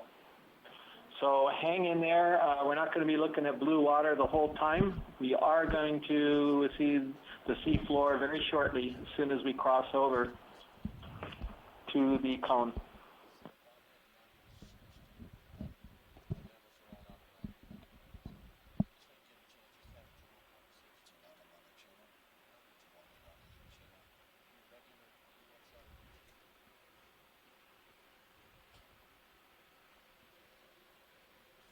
Should we start now? This is co-pilot Bobby Moore talking on EXRV, test 1, 2, 3. We're at 650 meters depth, 651 meters wire out. Comms are good. This is pilot Jeff Lanning, sitting next to Bobby Moore, and co-pilot. Check 1, 2, 3. If I put it up, it will.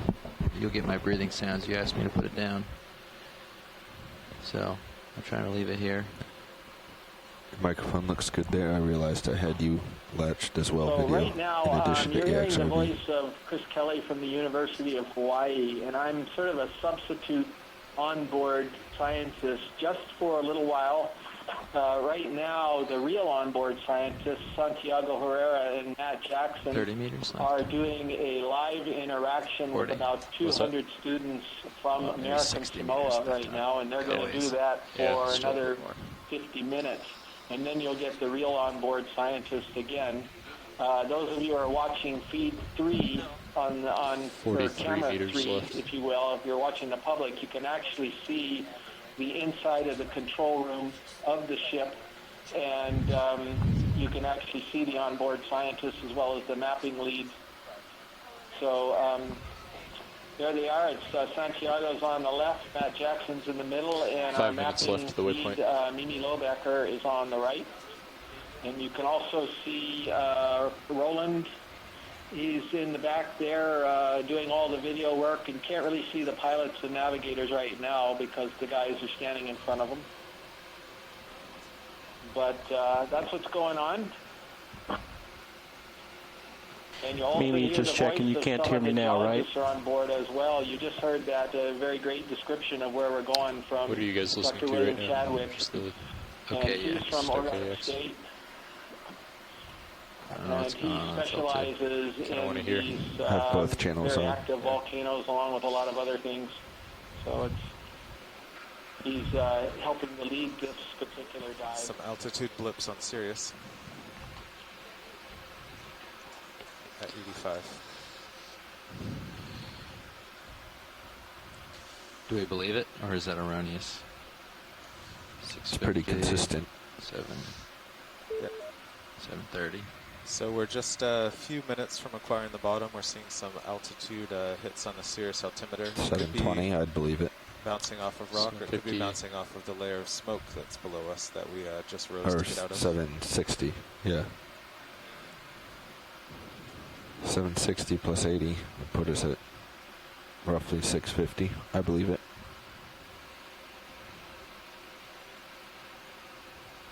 $760 minus 80 would put us at 680, wouldn't it? I believe from We're at 760. looking at the multi-beam over the years, Minus the 80 should terrain be we're about set to land on 680. has risen about 100 meters from Seems 30 where the meters Pisces off. sub dove on it in 2005. Unless I'm is that backwards. correct, Chris? I'm going to actually ask either Bill or hopefully Jeff for Contour, who did some marvelous maps of the development of this cone. I think they both did. I'm going to have one of them answer that question. Bill, you want to field that one from Carl? I don't know exactly where we're going, but guessing it's more like 80 meters, something like that. Still pretty substantial.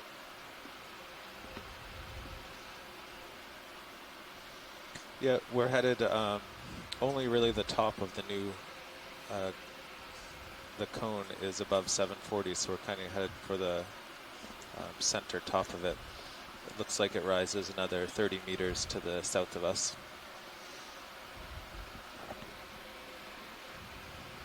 You have altitude now. Maybe I misunderstood. So it could be 100 meters. Do we believe that? No, that's 765, so that's believable. All right. 80. 745. 745. Do we believe 745? So this will be the first time anyone's seen this so Matthew might be fresh off top to this cone in the center of the volcano. 730. And was 740. the site called Eel City? That was near the top of the old Slightly cone, wasn't shallower it? than we think. That's right. I think it wasn't at the tippy top, What? but it was near. I believe it to be Okay, shallower than so we it's think. possible we'll see Here. similar. Oh, was it? Okay. So we might not just see fresh lava, we might see venting and eels. The highest cone at the moment compares to the height of the rim of the caldera. So the fantail's Looks supposed like to stop the right there. ship is stopped. wing. Yeah. Whoever's talking currently from the shore scientists, your Bridge, audio this is is Nav. about half as loud as everyone Can you confirm the else. ship move is complete? The shallowest part of the ring is about 590 meters. Thanks. Deepest bridge is about 770. All right, ship is stopped. Okay. Right, so the top of the cone is below the highest part of the rim, but above. Going into auto heading. Correct. Exactly. Okay, thank you. And I'm going to start dropping below you here. Just in auto depth, just to get a little bit. Actually, yeah, with 85, I'll just go under you. We'll go from there. Or what do you think? Bridge, this Works is for me. Nav. Go down in formation. Yep. You got it. Yeah, we're going to adjust our bailout plan Got now that the something there, vehicles are reacquiring the bottom. Let's make our bailout at 040, please. I think so, from what Carl was saying. I don't. No, You're zooming the wrong camera. you're good now. It's off. I'm going to look at the last dive plan Maybe I got not. and Dropping down. take a closer look here. We just added this point as the closest point on the center cone. Maybe if Nav zooms out a bit on HiPAC, you can see. You want? Yeah, that'd be helpful. Actually, zoom out a bit more, Nav, so they can get the Yeah. reference. It says it's ROVHD. Thank you. It looks right. Let me tilt down. Have you lost control? So basically where you see the ship, it's almost stopped over where we're going to find the bottom. So that's where we are. Yeah. Well, you can check it now. There it is. Yeah. I'll zoom back in and keep the top of the peak on the screen. Okay. Do you want auto head in? Yes, Pilot? please. Yep. The ship is about to stop, Auto I head in. believe. And Delta. Ship is stopped. Survey Ship 2. is stopped, yes. So the pilots are reacquiring the bottom. Auto heading in. Auto depth in. So it looks like we're a little bit north of the kind of northeastern high point on the cone. Nothing on your sonar. Yes, it looks due north of the highest point at a depth of 740 meters. There we are. Whoever's talking on the That's a shore lot better. side, your audio is exceptionally low compared to the other people coming from the shore conference call. Can you get closer to your mic or any ability to increase your audio level? See me in fisheye or anything yet? I think I see me bottom right on fisheye, but I can't tell. Do you agree?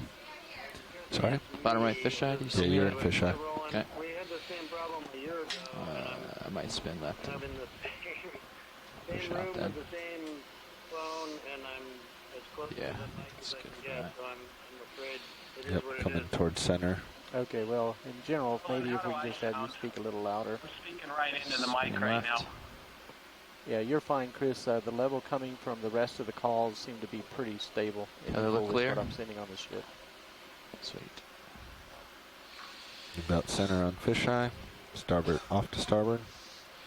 Tilting camera back. Lining up on you. I have you.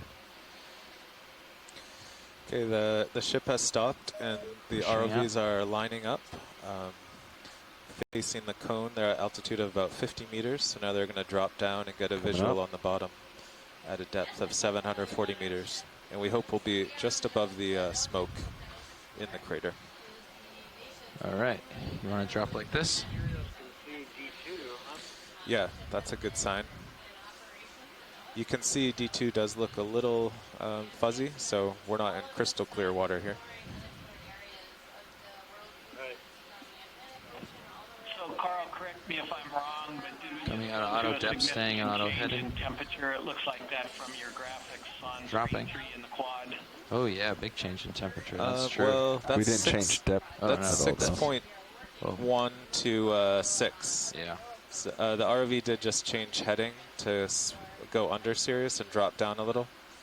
Yeah, it's mostly because we're going back down to the bottom, don't you think? Yeah, likely. Yeah, All we're right. descending You want to come down with me? Coming down.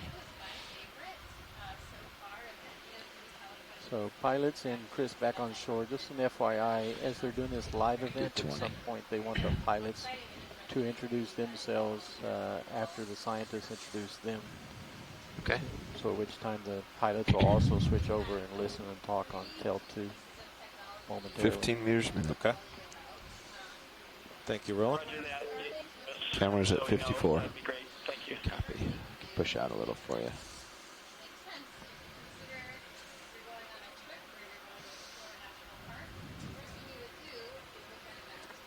I'll range out on your sonars. Thanks. 50 meters on D2, 80 on Sirius.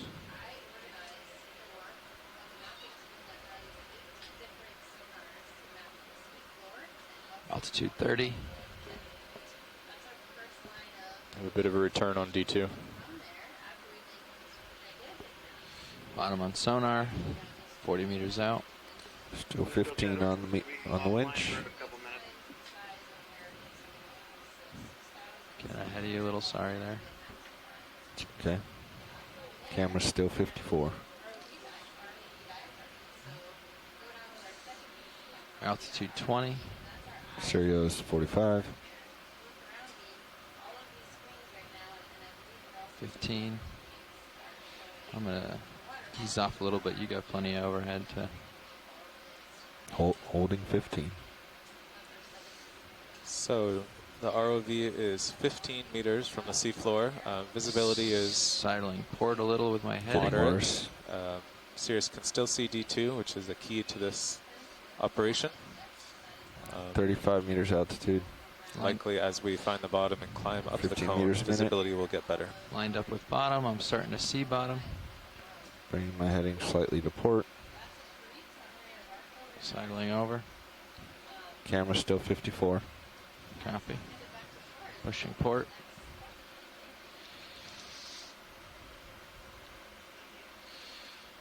Altitude 9. Okay, so all of you are listening. We're now getting a glimpse of the seafloor here. We have and bottom in it's sight. clearer than it was earlier in the dive when we were down in the North Mode area. Coming to port slightly. So, Copy. Delta yeah, 15. this is pretty dramatic terrain here, to say the least. I don't know, Bill or one of the other Altitude 25. Where do you want me to stop, pilot? You can stop 20. Co-pilot, can we get 20, yeah. lasers on? Lasers on. Actually, what's your delta at? 15? You can probably easily stop here. He's stopping it here. Yeah. All right, tilted camera up. D2 sonar at 30 meters. We're on the bottom. Sirius sonar at 50. Prompting you to describe what we're looking at. The only thing I want to point out before you do that is the folks that are seeing the red lines right now in the center of the image. Those are lasers. These are optical lasers. They're very easy. They're all, I guess all lasers are optical, but basically these dots that they produce are 10 centimeters apart, and it gives us a scale to measure things. And because there's so much turbidity in the water, you're seeing the lasers as sort of lines going to where the Adjusting dots are. to 45. They're not harmful to anything. They're just, we can see them, so we know sizes. All right. So would you like to describe what we're looking at, Bill? Bias is settled. We're on bottom. Camera 45. Sirius altitude between 20 to 25. I'm just going to push a little bit. Looks like it's still a little murky here, but hopefully that'll get better as we go along. Nothing on Sirius sonar. Very viscous when it came out because these are kind of huge,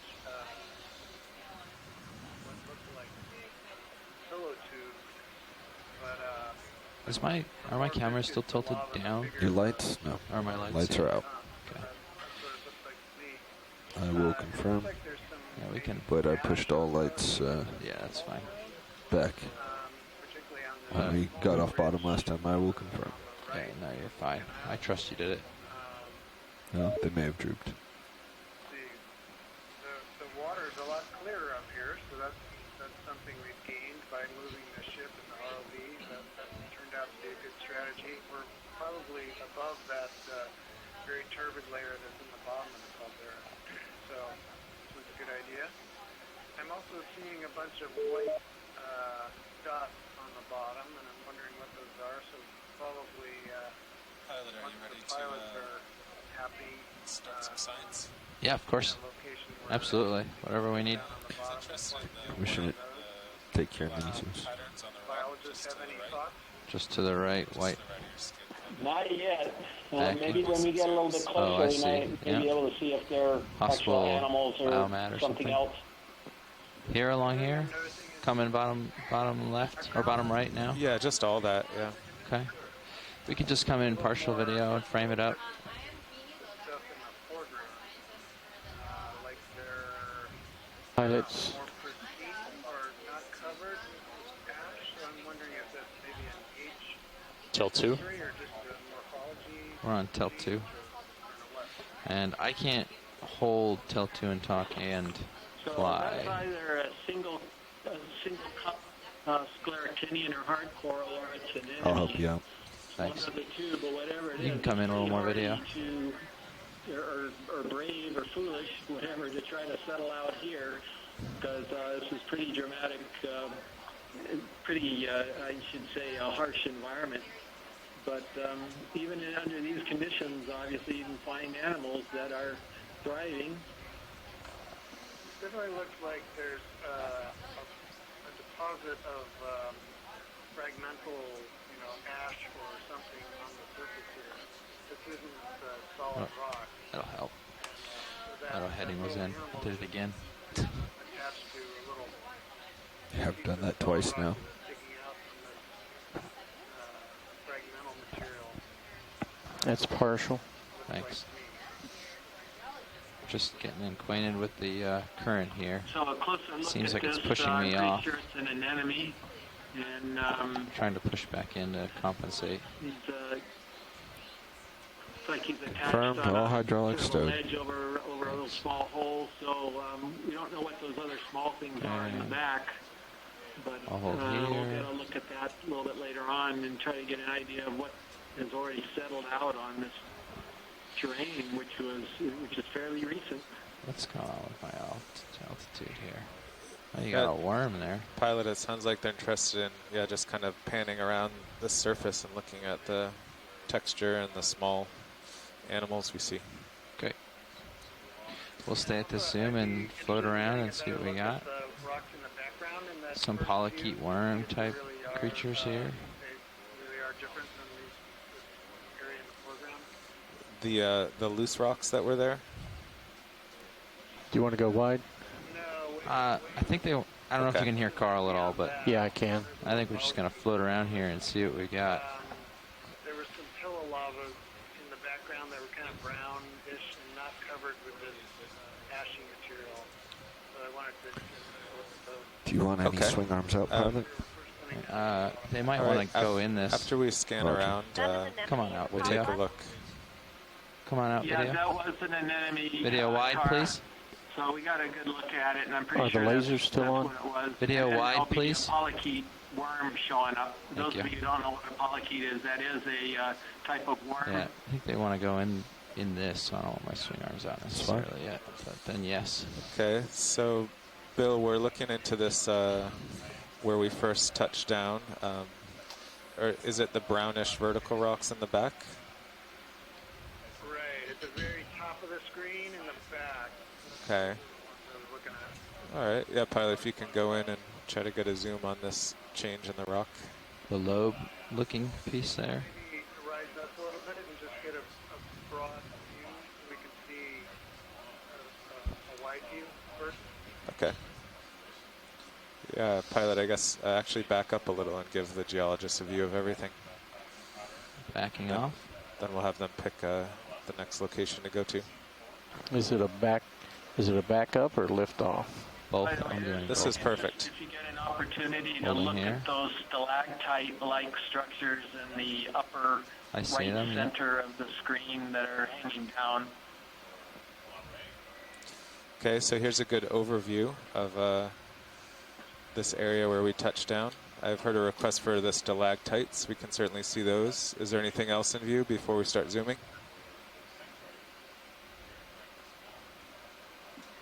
Could you come up a meter or two, and then you can come back down just to get a little bit.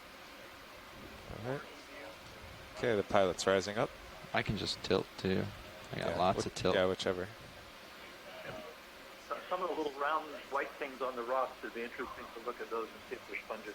Survey watch lead. Yeah, is that Craig speaking there? I'm just trying to make sure I know everybody's voices. Watch lead co-pilot. This is Craig. Right, so that's Dr. Craig Young from Yeah, do we want to Red pull Lotus. up a minute cam or something else to give them a little more overview? We're not quite getting it from Sirius, and I can drive from the small monitor. Scott France too, with University of Louisiana. But anyway, if they're watching the control room, we can put something else on monitor too here, on the 2005 like the minute cam. That would give them and got a look at like this that. area before it was transformed over the last 10 years. So You okay he with has that? really tremendous insight into the changes that have occurred since then.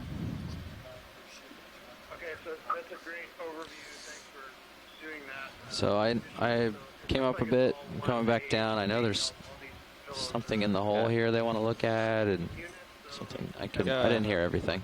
The right of the lasers is just sort of a little bit more coherent than the rest. But yeah, so you can go ahead and we can come back closer to the bottom and take a look at those where the little white guys are, and take a look at those stalactites. Okay. So pilot, while we're doing our introductions, why don't you just do zooms on the stalactites and the small white circles, I think kind of lower left, that may be sponges. So we can cover those two objectives while we introduce ourselves. Copy that.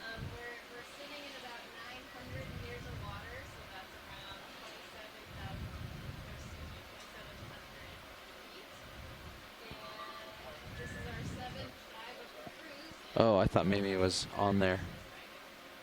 I thought maybe it was on there now. He's directing them, I think.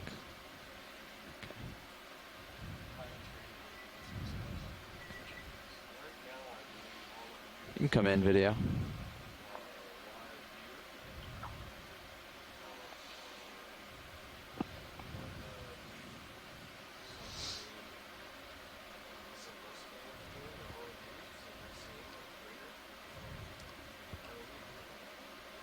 I would not call that stalactites. I would call that ocean ooze.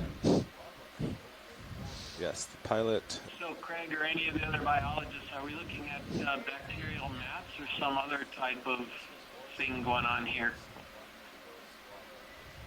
Well, I was hoping they were metazoan animals, but they look more like bacterial, sort of flocculent. You want more, pilot? I don't think that they're... If you got it, let me get settled, and yeah, there you go. After all.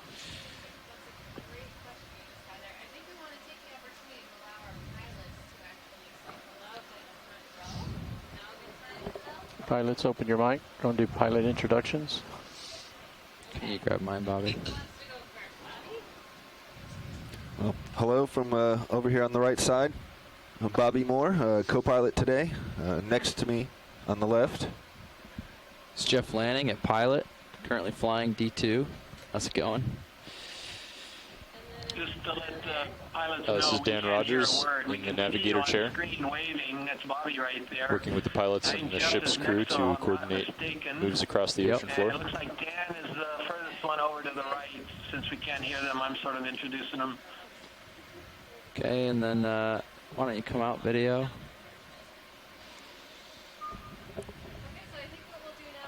All of these guys are from the Global Foundation for Ocean Exploration, and they are the magicians that keep all of this equipment running, and they're providing these marvelous images to you.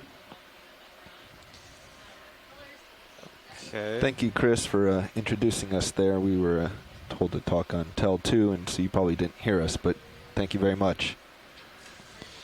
Okay, I think unless there's any objections, we're good with those hanging mats.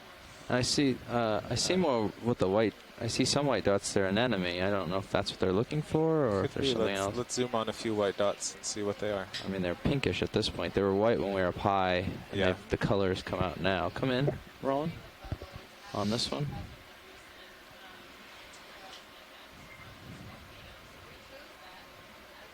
So yeah, so all these dots are actually pink, and they all look like anemones to me. Can take it all the way. And if you want to pick one to zoom in total. Yeah, you can go ahead in. We'll get some zooms on these. Similar to the one we saw on the other side. That's figure 8. Looks like a crab husk to the left. Yeah, I see it. I'm not sure. So is there anything else in this area we'd like some zooms on? Or should we kind of start to rise up in our quest for rocks and loose rocks and other features? We should get a ship move going if we're going to get going. Sure. We can do that. I think the consensus on Upslope according to HiPAC enemies, they're not cup should be corals. about 200. So, that agrees with us, I think. All right. So you got an idea of You want to do a 30 or 20 meter move, or? I think a 20 meter. We don't have anything on sonar for Sirius, and it's pretty flat, so I don't know if we'll ever get anything on Sirius. Okay. Video's clear on this. Just take it slow. Pilot's clear. 0.1 knots. You want to go a little faster? I would ask Dive Soup. Yeah, you're free to can kind of work around and get some pretty shots and do any quick zooms. My direction to pilot is 210. Maybe we can 210. Yes, sir. pan down a little bit to the lower left and get a view of a little bit more of the larger map material just to confirm it's 20 meters, bearing 210. What? We'll do decimal 1. What was that, Carl? On that pillow lava that's Bridge, this is down nav. there, sort of to the left Ship move, center, please. there's some white Like to go 20 meters, that's range 20 meters, bearing 210 at 0.1 knots. look at that area. Yeah, pilot, did you catch that from Chris? Just left of the lasers, that drooping pillow has some white. Something that looks white on the left side. On the left. Oh, I see what you're talking about. Yeah. Lasers on it now. Now. Yep. There? That's what I think, yeah. Okay. Yeah, we can try for that. I'll come in a little closer. It's kind of far out for it right now. Chris and Carl, just thinking ahead of this, looks like it would be a good place to grab Thanks, a rock Bridge. sample to maybe up and from where we're All right, video, you can come in. up and to the left might be a good place where the lava's broken up a little bit. And I can grab there. Can just we'll take a look up frame there. that side of the lobe there. Stretched out a little, so I don't want to push too far, mess up the tether. But I will push. Yes, I think I see some tubish things at the top left of that image. Say again, Roland? See at where the curve is on the left? Yeah, That's what looks like a tubish. Yeah, we haven't seen the curve. Not quite in stalactite form, or do you think this is something else? Oh, I see. Yes. A little bit closer, but Get in. You can zoom in more if you got it. I'll get you lined up on it.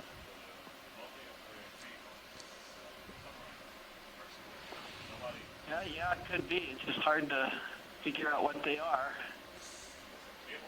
Pilot, can you get any closer to Yeah, the left center screen? We got we've got the ship move in. I probably got room. Yeah, you got room. I can also give you room.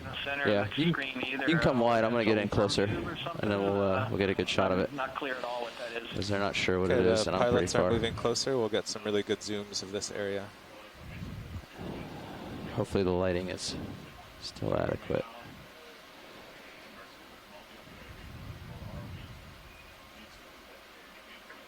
Chris, that was the second figure 8 type object that we saw so far. Yeah, Tara, do you have any idea what that might be? Unfortunately, I don't. Yeah, that was the second one I saw too. And my first. All right, video. I'll try to hold stable here. Come on in. But it didn't have enough arms. No. Yeah, it sort of looks starfish-like a little bit, but I can't tell if those things are connected or not. Maybe when we zoom in a little more, we'll be able to tell. See how stable I can hold. Right, we're not getting any help from the rest of the See how stable I can be. So I think we're all kind of stumped as to what this is. I start losing light if I get closer and put a toe in right up next to it there. Which I can try next, but just trying to keep it well lit.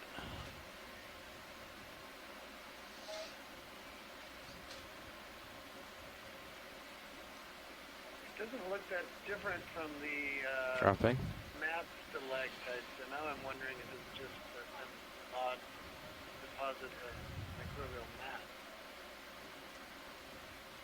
There we go.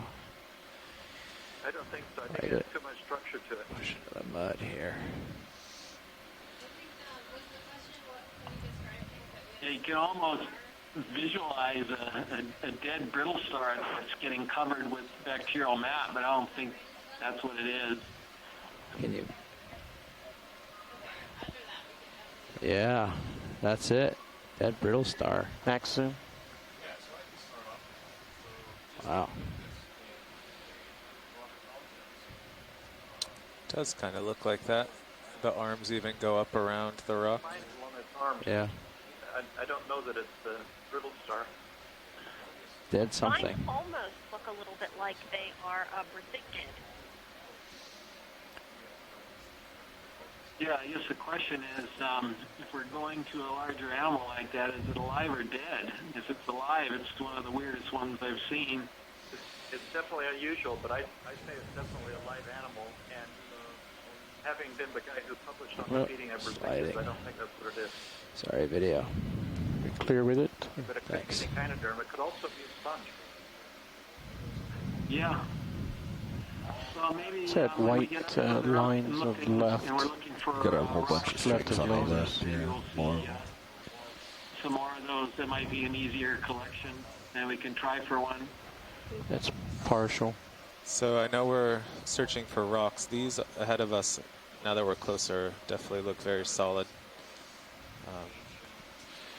There was a big one. I'll drop and look up at it to light it up. You can also bring string arms out. There was a big one down below that had fallen, but it was if you think far you can too large get for the one RV. out, if you think you can get one without hitting anything, then I'm happy to have it out. It'd be a port side. Yep, that's fine with me. Roland, Bobby's going to work on getting you some light here. I'm going to come right in here and try to get lined up for you, so when the light comes, it will be steady. Okay.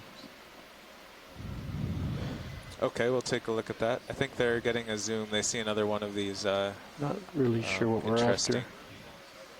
There's some stringy stuff in here. creatures. Oh, it's for stringy stuff. I don't know. I heard stringy stuff. I don't know where I'm You headed. can rock right You'll have back to and excuse gain my it up. descriptions since I'm an engineer. But there's the stringy stuff, and the light should come soon. There it is. There you go. More. So we're looking up under the overhang. Ocean smoots. I don't know. My guess is bacterial, but I don't know. I'm certainly very. Just a few meters left in that move. Thank you. So hopefully Craig or somebody else can offer a better opinion on this stuff.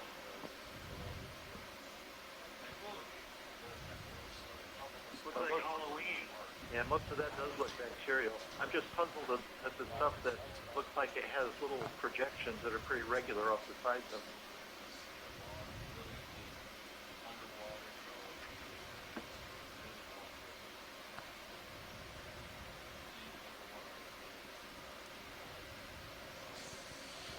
Okay. Pilot's clear when you are. Okay, pilot, let's rise up and see if there are any loose rocks. And push as we your move forward. Push your camera back. My camera back? Or sorry, your Oh, light my bar lights. back. Thanks.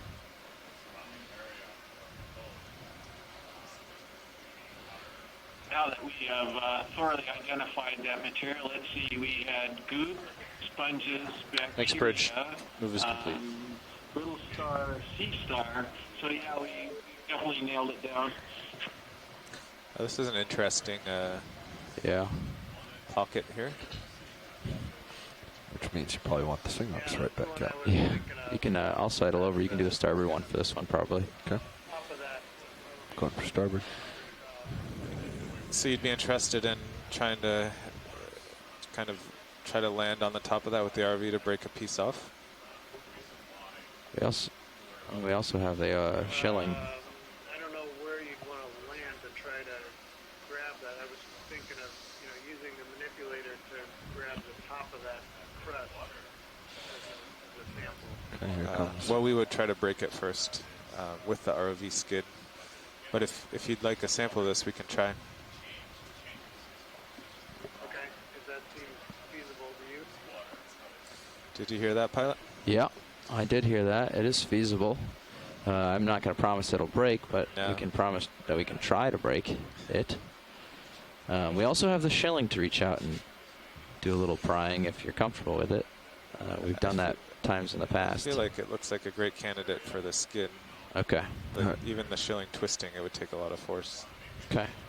Looks like there's a solid mini back. stalactite inside that cave till the lights changed. They didn't seem interested to see little what pencil was underneath, so I'm putting the arm back up. Thanks. Tilting down so I can see the skid. Oh, it'll just take a second to try.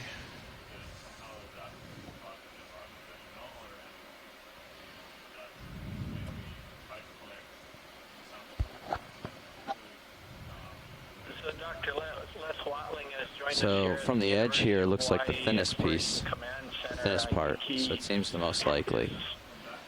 I'm just nudging it now, and it looks soft. So I think it's actually very soft and brittle, Carl. So it might come loose with just even the craft, but I'll land on it to make sure here.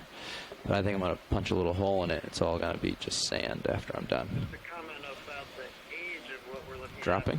Because there's so many anemones on the surface, I would say this lava is not. Yeah, that's all just crust.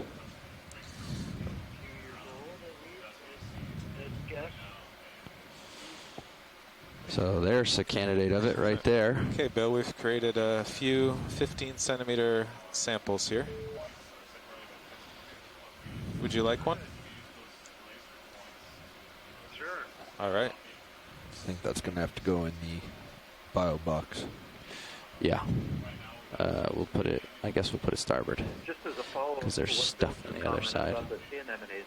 When we were there in 2005 looking at the Nafanua cone at that time, we found no animal life at all except for the eels at the top. And so I don't know exactly how old that cone was at the time, but we were impressed by the fact that nothing had time to settle there at all. That's interesting. Leave you on HD2, actually. Just getting settled on a kind of odd toe hold here. Yep. To the center right there. I think that'll hold all right, like that. It's kind of interesting one there, but I think it'll do. Oh, getting a lot of prop wash for some reason. I'm not sure what's kicking it up so much, but oh, 60 on the forward. Why is that so high?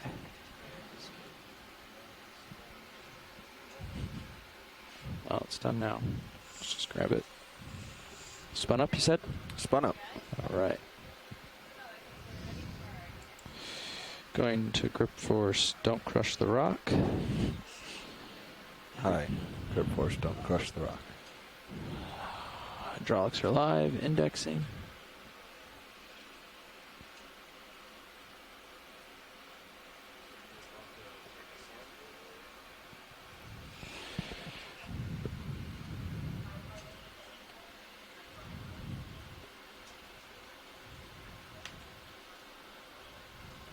It's very light, apparently. May want to scoop it, actually. Think so? Maybe not. There's a couple pieces I can try, right? So yep.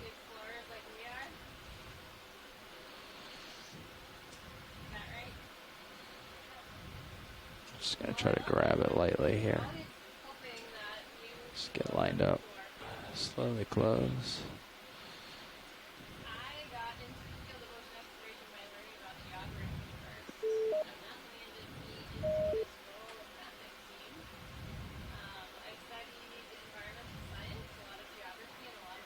You want to use zooms from the camera? Not sure. Look at these little things on the left kind of crawling out.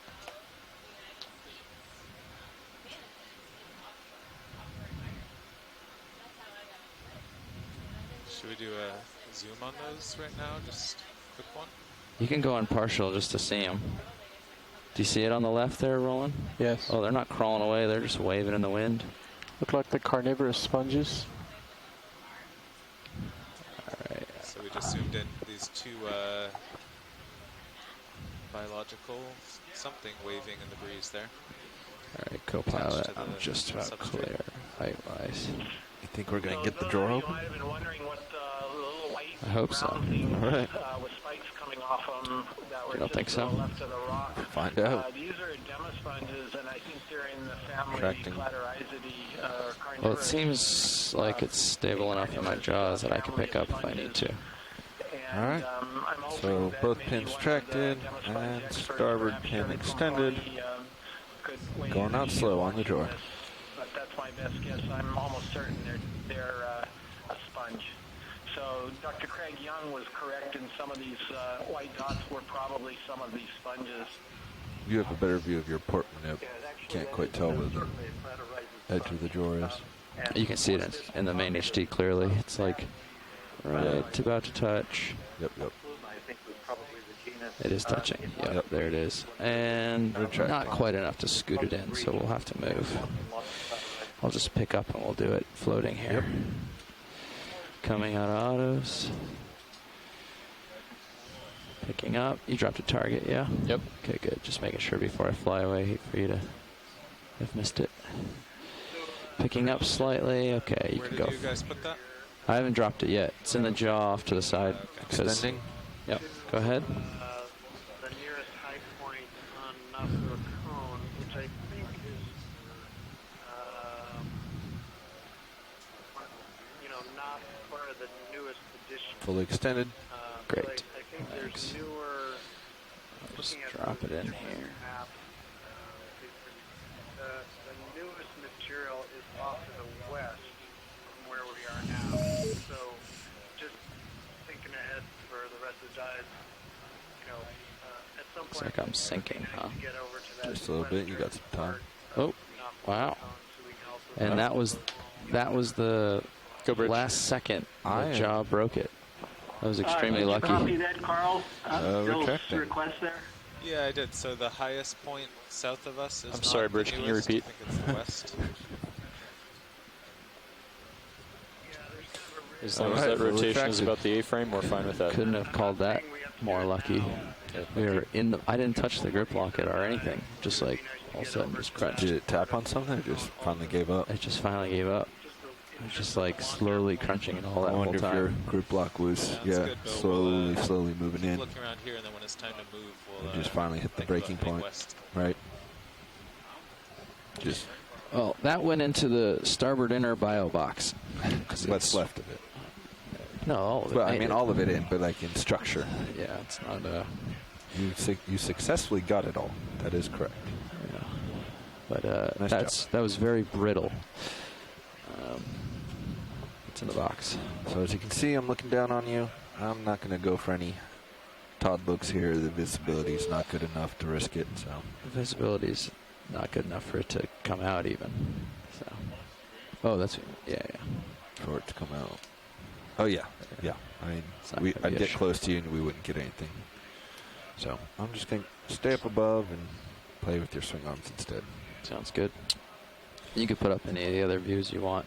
Yep, over there too. Just going to keep cycling as I have been. Do you want to explore here for a bit more, or do you want to Ramping down move? hydraulics. There's a big cloud up here.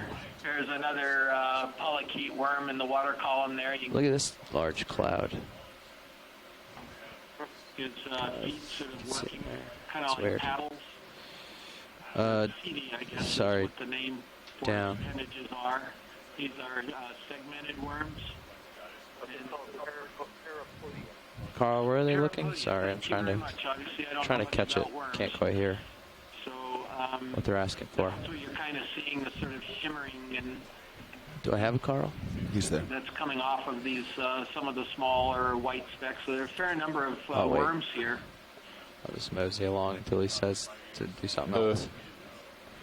Is that a worm tube under the bottom right of the ledge? No, he can listen to you. Never mind. Nothing. Oh, I don't have him latched. Can you hear me now, Carl? I think he's muted. Do you hear him? I don't hear Carl. I don't hear Carl either. You're really quiet on mine. Gotcha. Oh, probably because he's not talking to me. So there's quite a lot of particulates in the water here. It seems like it increased a little bit. Is that your perception too? I've picked up and moved out of the debris. It's sort of getting higher in turbidity here, but we can keep moving along and see what happens. But I've jumped up and over what we'd made in the behind us. Okay. I agree. There's definitely more turbidity here. Keep pushing along. That turbidity is.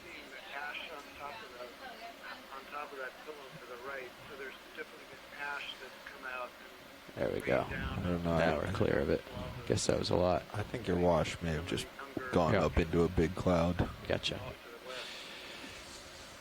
All right, so that turbidity we just saw was from the ROV thrusters from when we set down into the mats. It stirred some up, but now we're over in clear water.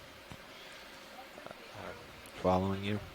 We'll keep giving this broad overview, and let me know in the event log or on OKEX what you see or what you want to zoom in on or sample. It's a lot of these little urchin all over the place.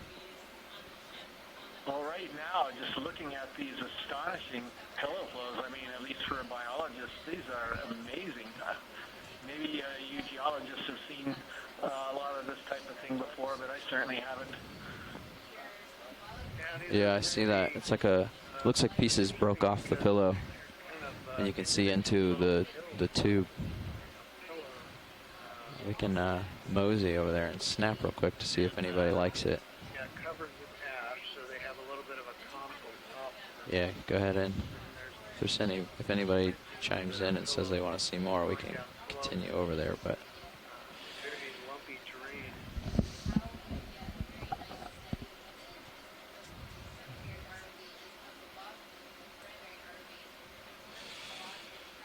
yeah, you can take it the rest of the way.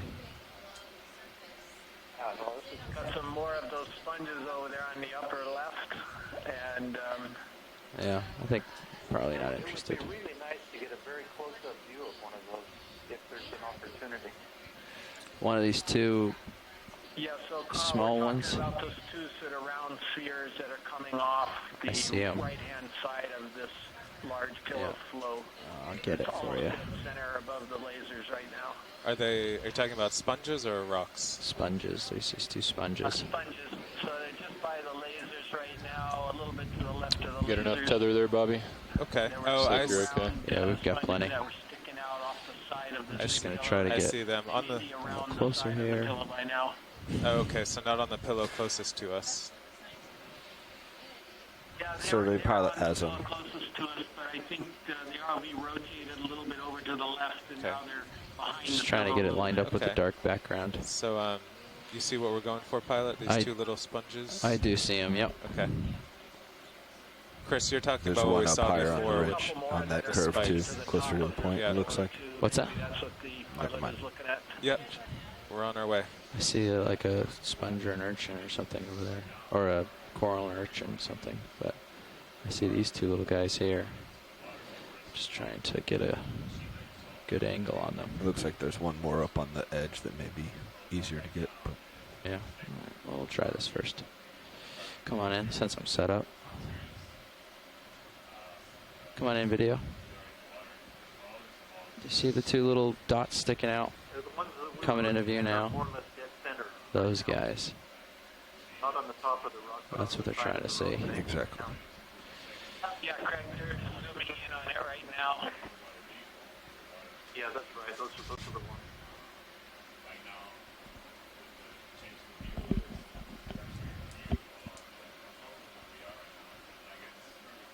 No, up above. Yeah, you can just pick one for focus. I can tilt down if you have any more zoom. So, Craig, did you notice any of this particular type of demisponge cladorizid when you were there in 2005? Well, that's what I wanted to see. This is a different species of cladorizid than the ones that we saw the fields of in the breach. These are really beautiful, but we did not see this particular species in 2005.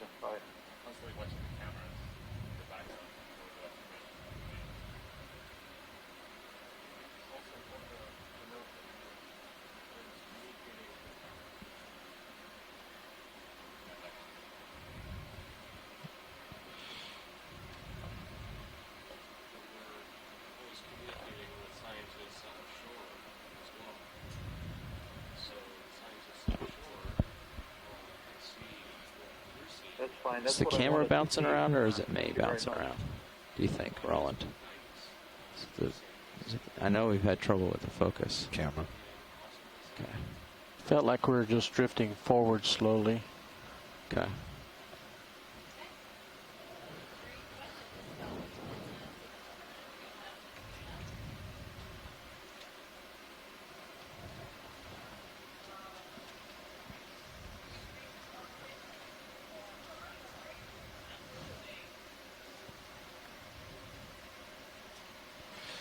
I'm clear when you are, video. I'm sorry? Clear when you are. I'm clear. Okay. Don't hear him talk anymore about it? Nope. That's such a small little thing. Is there a bigger one up on the edge? There's something up on the edge. I think it's a mushroom coral. I can't tell those are same or different as what we've been seeing. There's a little mushroom coral and then something else. Yeah.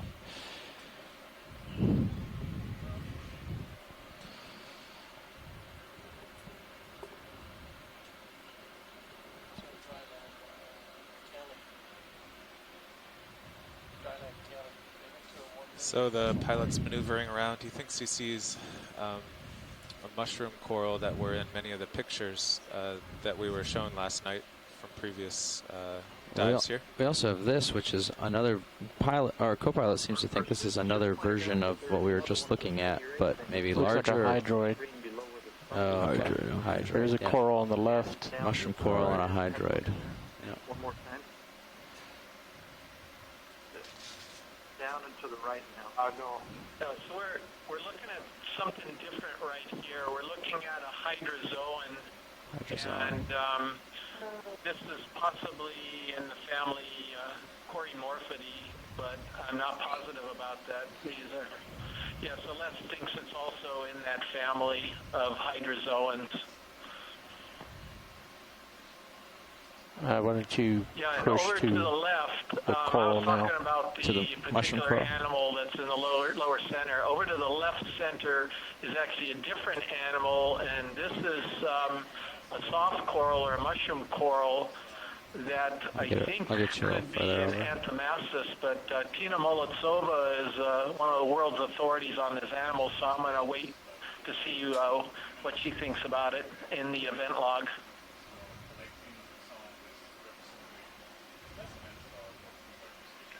Looks very much like an Anthomastus, but a very small one. Yeah, sometimes I get a little confused between Anthomastus and Pseudo-Anthomastus, but I think this is probably in the genus Anthomastus. Stand by. Pushing to the foothold. Summit's about 210 meters from Sirius.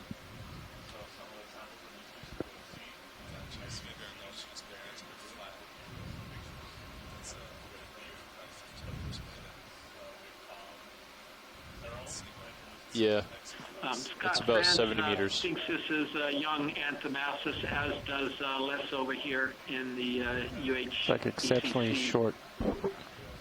Would you like to continue moving, with you, Carl? I think we're all got a consensus here that this is probably a very young mushroom coral. Okay, do you want to full wide or go back to that other hydroid? Full wide, I'm happy with. I think the hydrozoan's not as interesting. Survey 2, would you like to continue moving uphill? Yeah, we'll continue moving uphill. I think somebody saw one of those figure 8 It's in the bottom right of the screen. Before we take off. It's on the right edge. Yeah. Of the Oh, rock. there it is. Yep. You want another? It's on the right edge. Yeah. Another shot of it. Sure. Okay.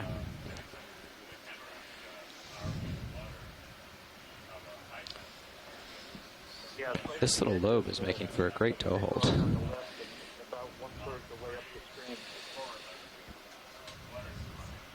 All right, you can come on in video.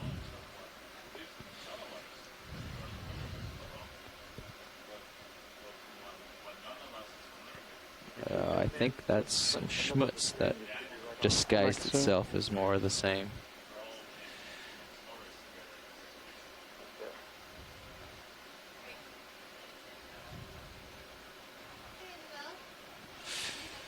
This down the rock shot's not something we usually get. It's kind of fun.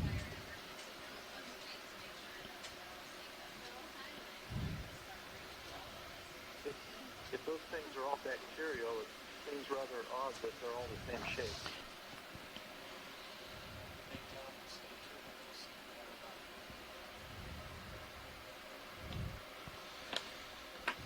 What does Les Walton think about this? Do we need more of this? I'm happy with it. 180 sound good to you, co-pilot, for the next move? Structure right here. Yeah. What was that now? Does 180 sound good to you for the next move? Yeah. So he's not near the microphone, so. So we can go back in tight. He's looking at it. Another. Oh. I was lifting off. I don't know if it's stable still. He said he was actually standing in front of the screen to get a close-up of it. Oh, whoops. We just got the okay, so it's picked moved up. on. Oh, okay. Moving on. Do another 20-meter hop. Video. Yep. Okay, the ship is now moving ahead, and the ROV is going to hop across this hole here and look on what's Pilot, the other that side. thing there in the rock in the lower left looks bigger and different from the other biologicals. We just had that in view. That's a little outcrop of rock with meters, an enemy on it. Zero, Just looking at it in one of the last moves. Swimming jelly center. I don't see it. Oh, going off bottom now. That's correct. Yep. Ship is underway. I can't drop like that. I'm hovering right above, just below at this point. In this crater, this is new. Ooh, there's a star at least. Just formed very, very recently. Pilot, what's that on the right? That stock? Stock. Or eel?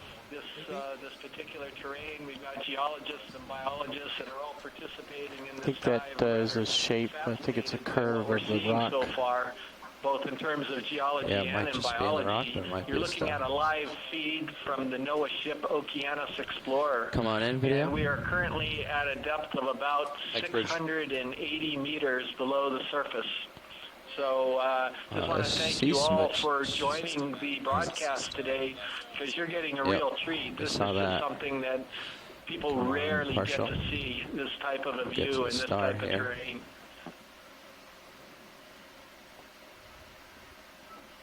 There it is.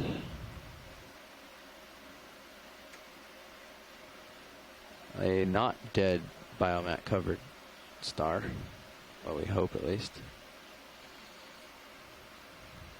I'll get a little closer video. We've got a brittle star showing up right now in the center of the screen, or will show up. We have about a 2-second delay from real time in the control center here in the University of Hawaii. Those of you who are watching from the public video, you have about a 30-second delay, which is pretty close. So if you don't see the brittle star, you will very soon.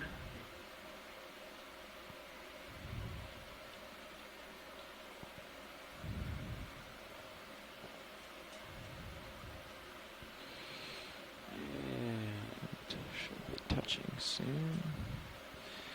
And then we can go in a second. Hey, Chris, are the lasers 10 centimeters apart? All right, video, you can start in.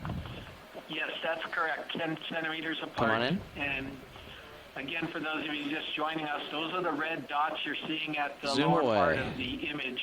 We use lasers to give us a scale so we can get estimates of sizes.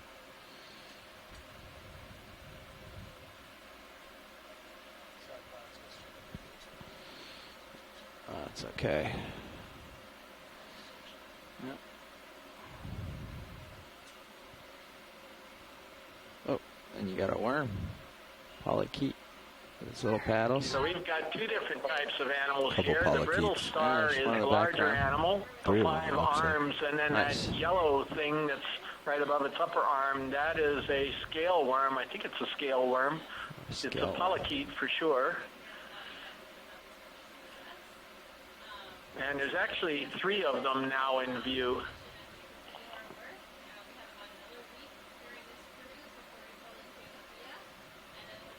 They're very funny little creatures. We have to wonder if those are the same scale worms that we were finding down in the moat of death. You can actually visually see the depth of field as I push focus. You can see the line go across. Are they? I don't know. I don't know if you have any thoughts about their color. The ones you saw in 2005 were red. Is that correct? Yeah, they were red. And now that I look at these, they don't look like the same animal.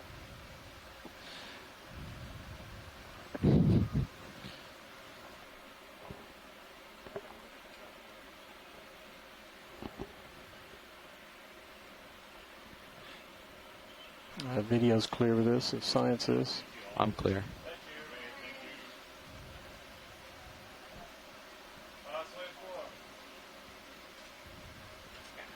Does anybody out here have an opinion as to why these things are yellow? Is it could be related? Maybe they're eating the bacterial mat and acquiring some yellow coloration. Video, come out, please. Like that, or anyone else have a different idea?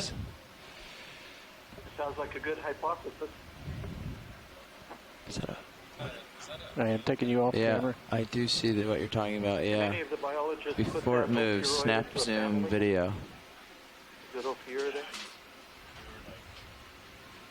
Video snap zoom, please. We have what looks like the head of, yes, it's an eel or fish in that hole. Oh yeah, you got an eel there sticking his head out. I wonder if this is one of the eels from Eel City. Hold on, just let me settle briefly. Okay to talk, or are you still on the class? Go ahead and talk, Bruce, please. Tell us what we're looking at. There we go. Okay, this does look like it's the type of Got eel it. that was reported from Eel City. Those frills, the tubular nostrils on the snout, are similar to the species Dysomina rugosa. The species name rugosa comes from the ruffled appearance of the snout. Can't say for sure. We're not seeing much of the eel. And I'm going on the basis of the identification given in the paper by Sautigal and others on what eels were seen in Eel City, but it sure looks like the same thing. It's in the family Synaphobranchidae, which are deep water eels. Gesundheit. They're vaguely similar to the conger eels in shallow water. The two subfamilies Bless of you. Synaphobranchids. The really deep ones that we see on the deeper sides in Okeanos are called cutthroat eels because of the position of the gills. This is in the other subfamily, Iliophines, called the arrowtooth eels. So they're predators. I'm assuming the identification of the eels in Eel City were either done from a specimen or verified by one of the taxonomic experts on I'm clear when you are. Actually, this is a pretty good video footage while he's describing it. Okay. I like when you can see the clear of the eyes and then the black. That's all I can give you on swing arms, except maybe the uppers down, but that won't help much. No, I think this is good.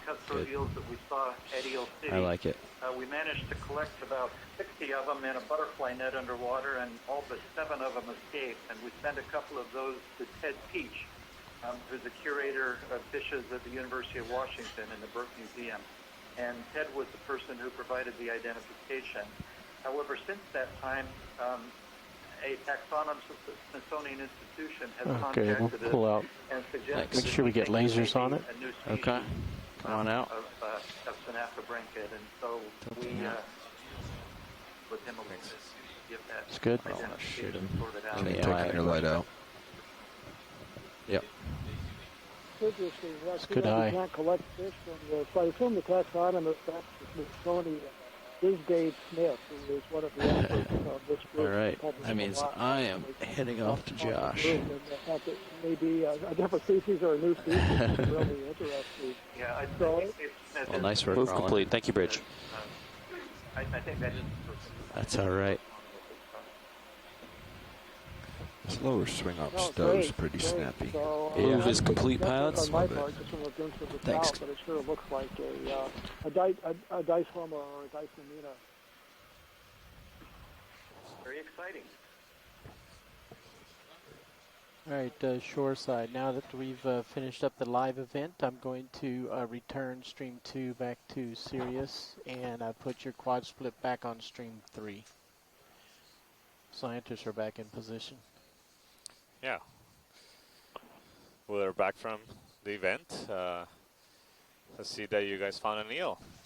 There's a creature swimming left of So upper I'm left. sorry, we missed all the discussions that you were just having. Do you think this is the same kind of eel of the original Eel City, or this is something else?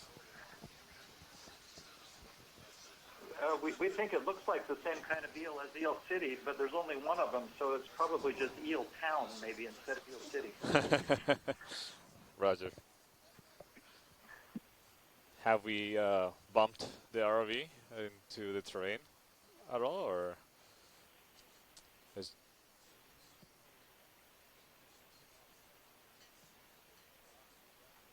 okay? Okay.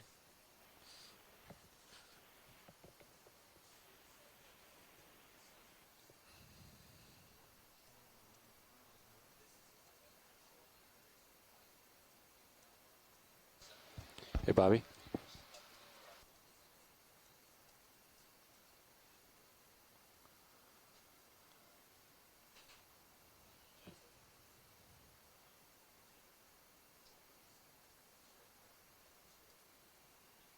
It looks like when you tilt it down, there's some white-black sediment different, just went below the skids.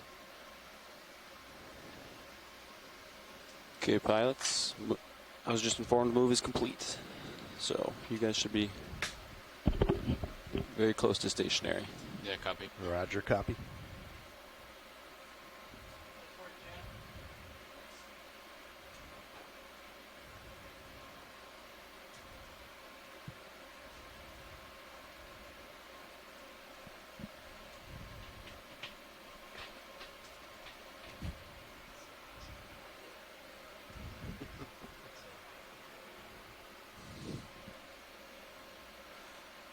Yeah.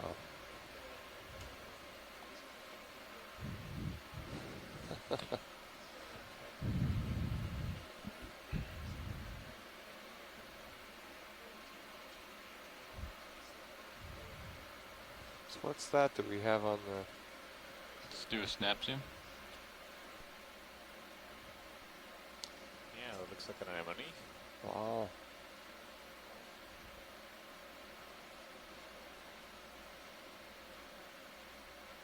I think we also saw some carnivorous sponges earlier.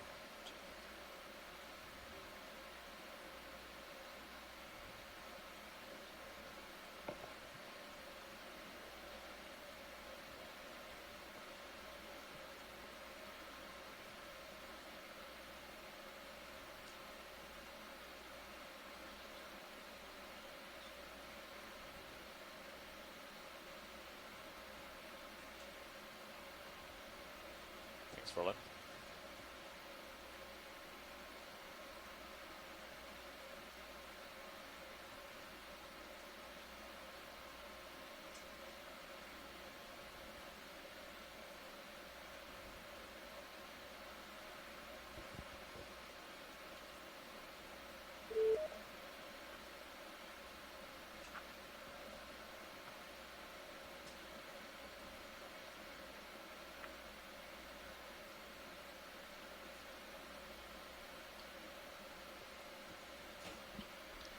I mean, if you're good, we can come out.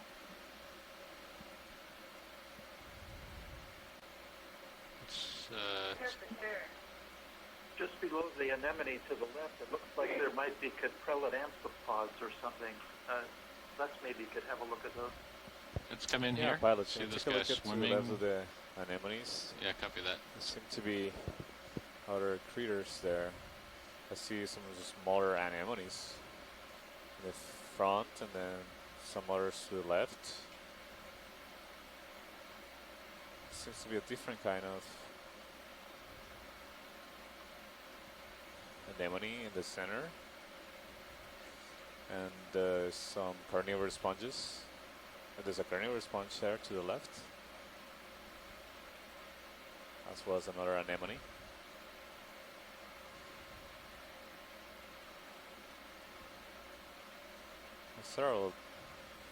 Several of these anemones on this outcrop.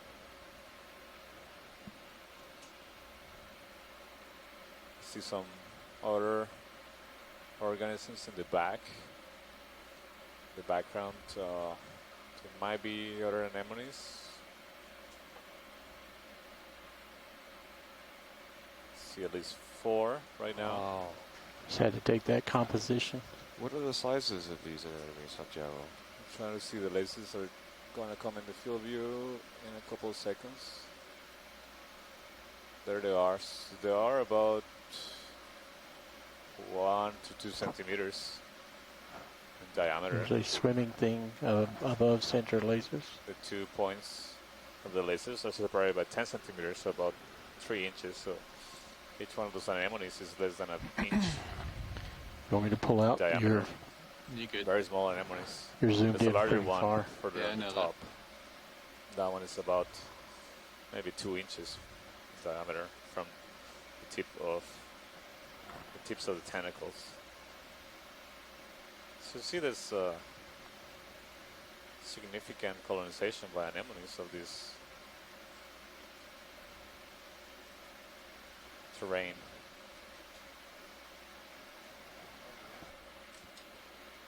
Go ahead. Absolutely. Yeah. You want to see the crater rim or everything, or?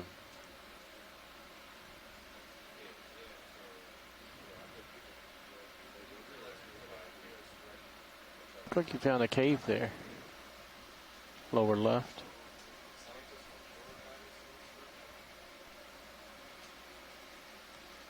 Yeah, I believe so.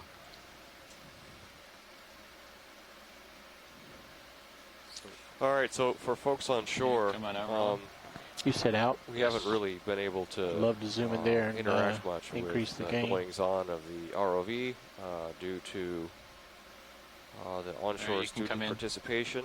You can go ahead. And it's I don't think clear we to see me much. now that we have a decision was made far to down move as I onto can the go. older portions of Nafanua. I'm not Sorry. sure if this was based on I had interaction with science in my scientists left on ear and I shore. couldn't I'd separate like to you. know if there's interest in moving on to the young parts of Nafanua.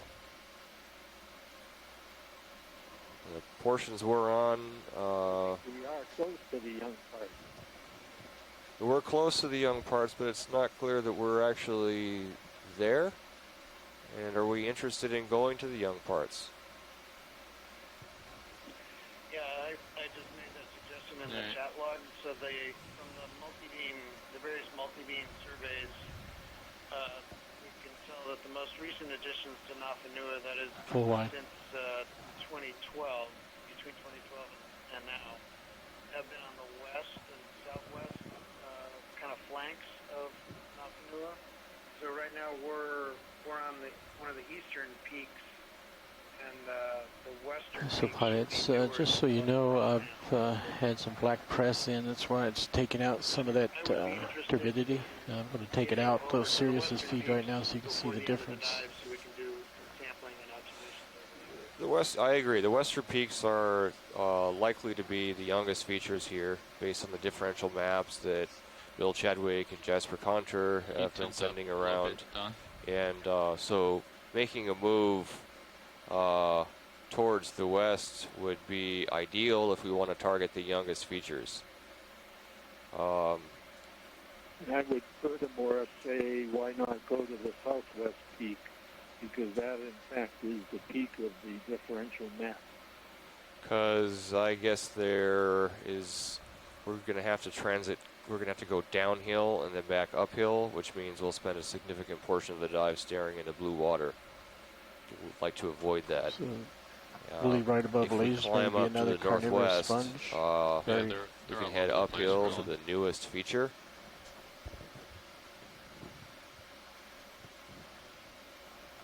Well, from a biological perspective, it would be quite interesting to see what the fauna is on the newest feature compared to on the feature we just looked at.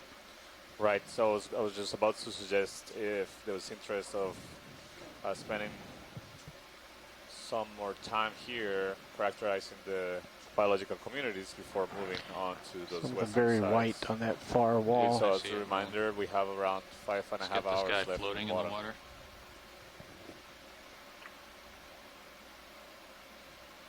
Go ahead.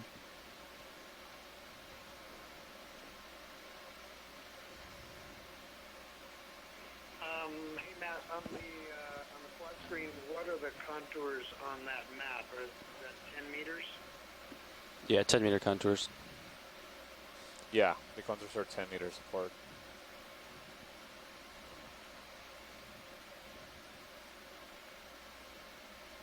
Okay, so there seems to be general interest in going towards the younger features. The closest the most direct route that takes us uphill to the young features would be to, I believe, to. I'm gonna push. Yeah, I'm gonna come back. Yeah, right. To transit to head due. Let's see here. Head northwest.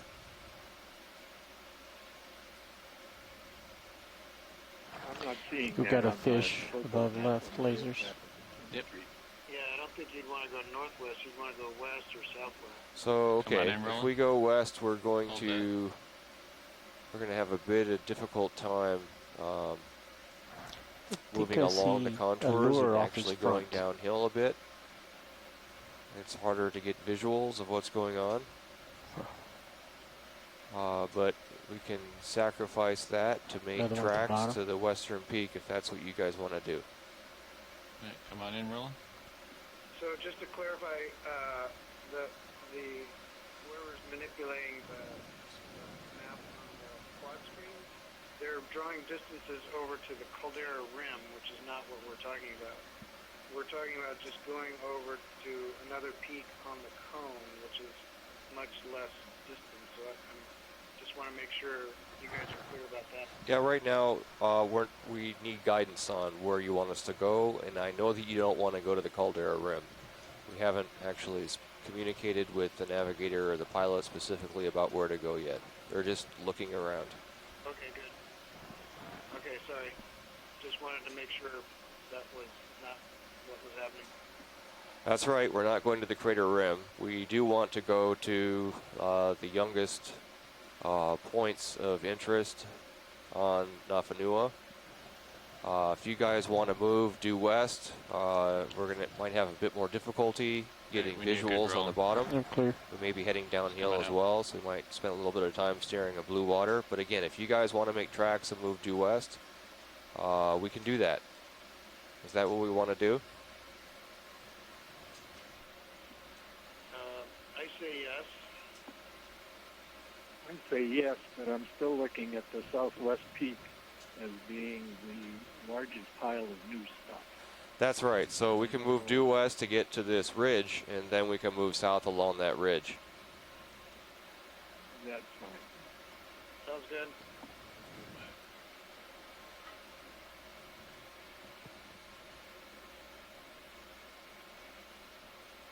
Are we there yet? Just kidding. Okay, so ROV nav. Go ahead. ROV pilot. Let's see here. So if you look at high pack, I think you're talking about maybe heading towards waypoint 5 here. So this is the whole cone. Yeah, so we're on the. Yeah, we want to transit due west to the Hurl dead fish site. Oh, okay. Basically, so I guess we will go above, just above waypoint 5, and. So you want to stay on the bottom and. Yeah, stay on the bottom if possible. Yep. And head uphill to the Hurl dead fish waypoint. Okay. That waypoint is Can you zoom out a bit for us, just to give us a bit more context, please? Go ahead, Roland. Yeah. Thank you. What was that okay. now? So waypoint 5 is roughly the same contour we're on now. Okay, so if that's easiest for you, we can follow waypoint 5. Right now, the highest priority is not getting to waypoint 5 or following the contour, but getting onto that ridge where the hurled dead fish site is. So you please advise us, ROV Nav, ROV Pilot, on the best way to get to that ridge quickly. Okay, that's clear. How far away is it? Waypoint 5 is To where they want to get to. 270 meters. They want to get there and then go up, or? Yeah, 270 to this ridge. So hurled dead fish waypoint is actually deeper than waypoint 5. If that makes sense. Right, I got you. Yeah. Okay, so waypoint 5, Roger, got you. Yeah. So I think, this is the waypoint 5 is where we want to go. points. So that's 270 meters. Yeah, Can you straight estimate west. how long it would take us to get there? About 87 minutes. What's the speed? All right, so everyone on shore, we can be Decimal to one. the waypoint 5, the hurled dead fish site, in 87, 90 minutes. Approximately what speed would we have to be moving? Decimal ROV 1. pilot? 0.1 knots. At 0.1 knots. Come in on this guy first, Roland. How does that sound to folks on shore? Make our way over the next 90 minutes or so towards waypoint 5 and then head south along that ridge Probably want to uphill show that towards coral the peak. to Mayo. Sounds good. Sounds like a plan. There's a crinoid on the top of this rock. Any chance we could have a look at that as we go by? Yeah, and also see some hydroids in this rock, so we want to take a look at. What would you like to It's a large one, a large hydroid here. get the hydroid first? Just come on in, Roland. Now, the one I was talking about, I think, is a stock crinoid right at the very top of the rock. It looks like a hydroid to me. Oh, is that a hydroid? I can't tell. Yeah, Oh, yeah, you're right. Sorry. it's okay. We have really nice monitors here, and we see things a little earlier than you do. So seems to be an ophiuroid on the tentacles there. I'm not sure if it's a live one. Doesn't look very. That's another one of those figure 8 things on the. Yeah. Okay, pilots. So they're talking about going a heading of 270, which would follow this contour straight west, essentially. So this we've observed several of these hydroids. If you look at high pack, you can see what I'm talking about. Waypoint 5 would be our this one looks target. different. The central tentacles look a lot more red. 270, you're thinking? Yeah, due west. Okay. So once you In settle general, over, the look whole out, see it's appearance of there, the then we'll call Can we move. start Right down there. for full screen?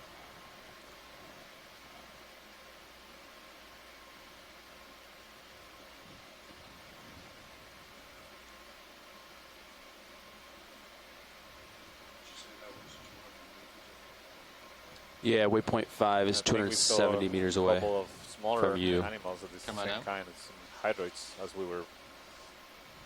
What else did you Climbing want to up. look at?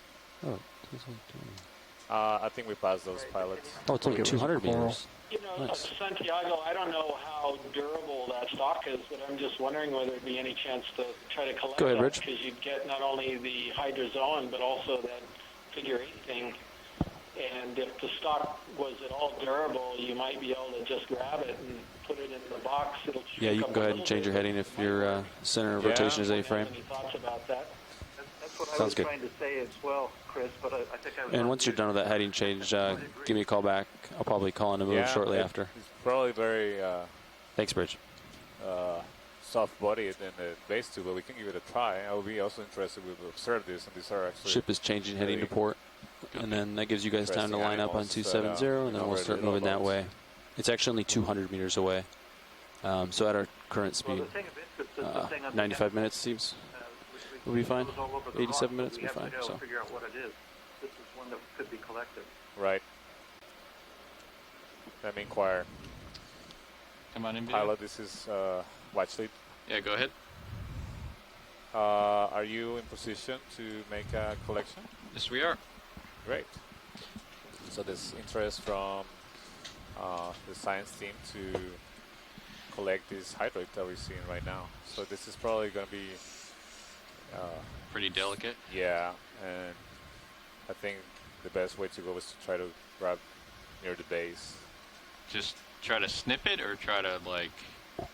Might be able to pull the base material with it. Shrink up a bit. If they grab far enough on the base, I think they could hold on to it even if it does shrink, and they'll get the animal. Okay. So the bio boxes we have open, I'm assuming, is on the starboard. Is the only one. Starboard outer. Okay. So we have hydraulics up. Yep. Let's come wide on Zeus.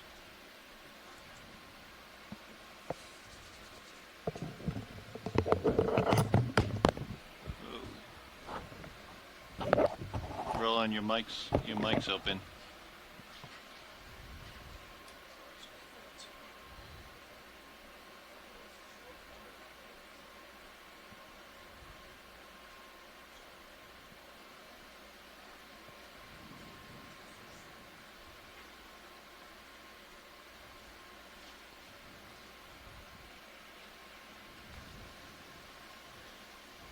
Want to zoom on either camera?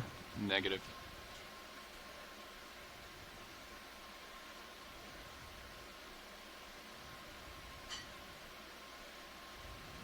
Oh, it's soft sediment. That's interesting. Wonder if you could just grab the rock almost. Looks like it's a rock down there. Yeah, I think it's all sediment under it. Seems like you're perfect. Getting actually the attachment on it, which is excellent.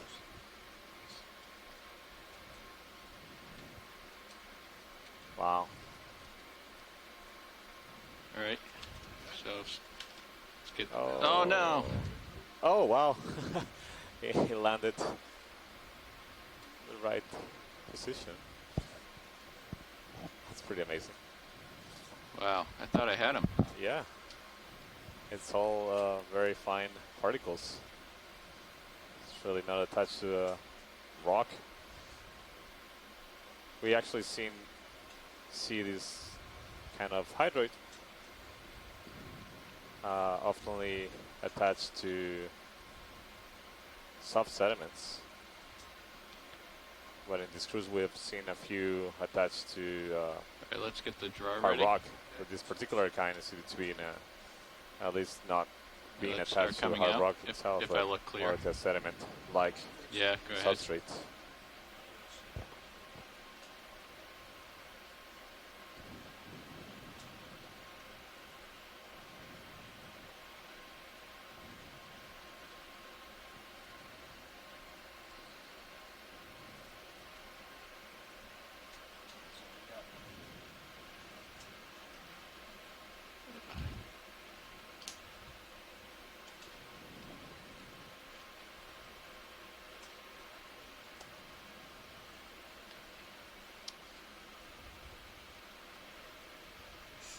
So it's going into the starboard outward firebox. It's just a very it's mostly water, these animals, so they basically just tend to don't sink very easily, or they're not as dense, so watching it fall slowly into the bio box and make sure that it's really inside.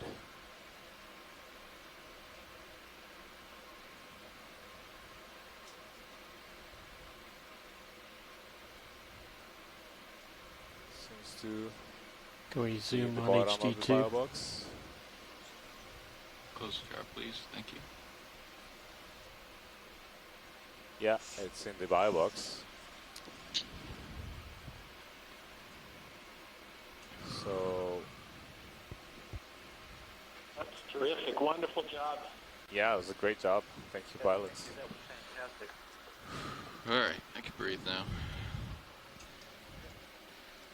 I almost got him without having to cut him. I was just a little bit off with the blades. That was hard. Yeah. Next time.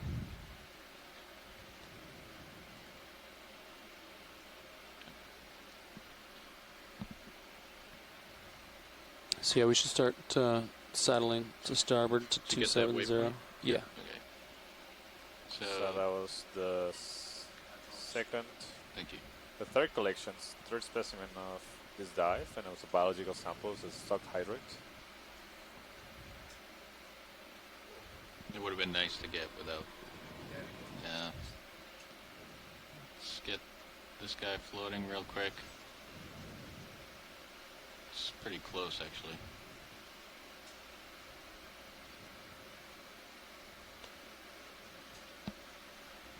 They keep going to the bad background, getting in dark water. You can see a tail that's sort of swimming.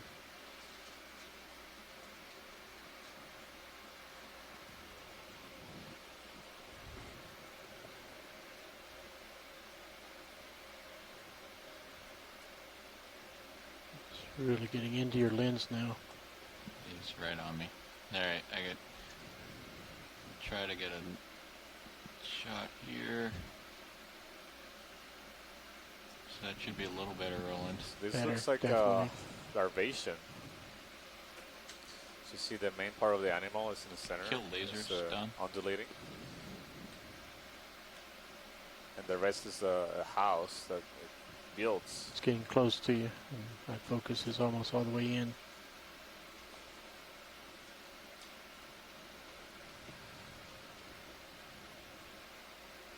Getting out of the light. At first I thought it was a ctenophore, but you can see the part of Full the animal light. undulating and swimming.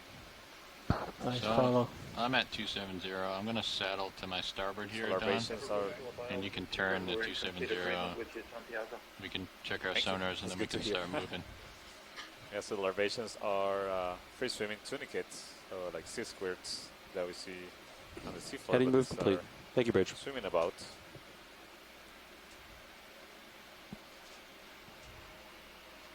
And the houses are basically made of proteins and some other biological polymers.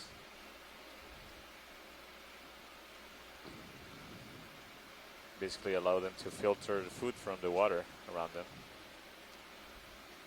So you can think of it as like a spider building a spider web, but in the center, let's get all this around guy. it. Oh, that's not. That's just a hole. Swimming along with it. Tricked me.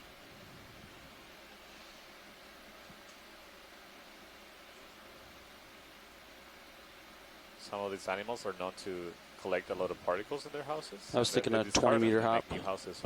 Sure. All of these houses. You guys thinking decimal 1 or decimal 2 for speed? In different places in the Start world. with decimal 1, see how it and goes. then okay. As we get a sense, because we don't have very good visibility. A lot of the organic material that reaches the seafloor to be transported quickly, to sink down quickly. Yeah, go ahead, as Roland. it all gets accumulated in the pretty far out there. Yeah, go ahead, Roland. Right now in the field of view, it looks to be another fish. It's pretty Okay, you far guys are away. ready for that move? 20 meters, 270? Yeah. Okay. Yeah. Swimming Let's get you lined up on it. towards the surface.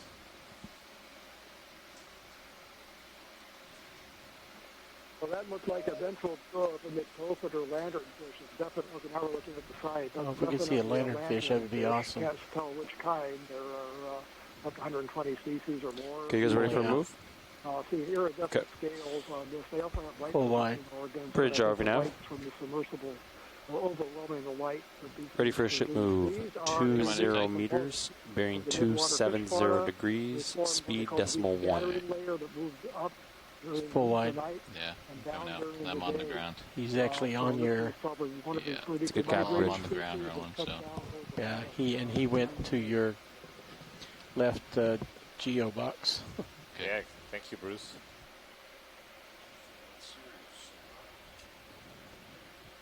Have we gotten anything on Sirius's sonar? Yeah, since I can play with gains if you would like. Yeah. Is your frequency fast enough or Let's whatever? get this guy rolling. Oh, wow. This looks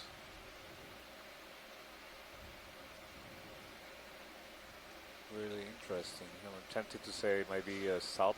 Move initiated. Thank you, Rich. Yeah. So this is beautiful. Yeah, it's just a beautiful. You see, there's like little dots. Each one of those smaller parts of this elongated worm-like creature are actually individual animals called salps, and these are all. Actually, this is. Excuse me, Santiago. I don't think this is a salp. I think this is a pyrosome. So this is another tunicate, where all of those individual members of the tunicate colony all pumping and jetting their water backwards toward the excurrent opening on the back end of the colony. So they're embedded in a common tunic, very much like benthic colonial obsidians. The pyrosome is actually 20, you should be bioluminescent, seeing which something. is why it's called fire body. Pyrosoma. Yeah, I completely agree. I mean, you should see me. Essentially colonial salps. That's what I started with, the salps. Yeah, that's just noise. Yeah. But yeah, this can form really, really large aggregations. Sometimes they could be meters long. Yeah, let's let him go. Really interesting behavior, because some species can be I just need to dust off on their own. Yeah, I see that wrong. Yeah, it's on. Yeah. Yeah, coming back down. So this is another kind of tunicate, just like the larvation that we just image. I have sensitivity as low as possible. All right. Well, let's get the ship moving at least. Okay. Yeah, I called in the ship move. Oh, you did? Yep. Okay. We've moved about 8 meters. Copy. Out of 20. Now we get some fish. There's a fish, two fish. All right, come on in.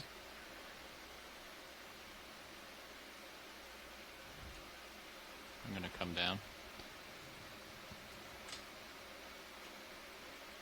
So this could be another one of these arrow-toothed eels. It looks very much like that, in the same, like the one that we saw before.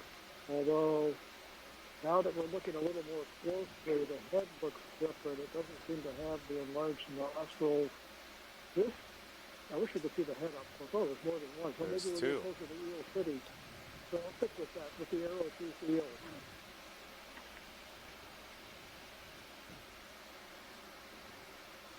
Yeah, I wonder if we're going to see an increased abundance of these seals in this area, or is this just a Can you couple put on my individuals? aft camera? Or it's up there. Yeah, it's that one. These look very much like eels in Eel City. Yeah, we angled that camera up. Okay. Up to your tether. Yeah, it just makes it, I can't see what's behind me. Yep. All right, come on in. Let's get the head.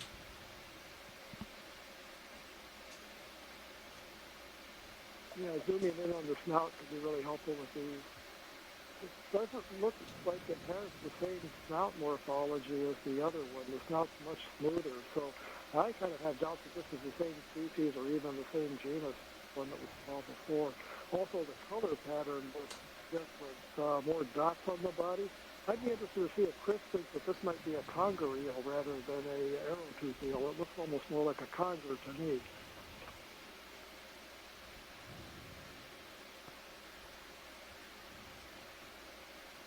See, it's going under that ledge.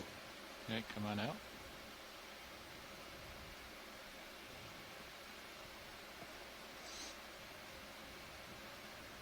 The genus called Daffy congress that has some species that have a larval pigment pattern of rows of dots on the body that's retained into the larger one. A little similar to that.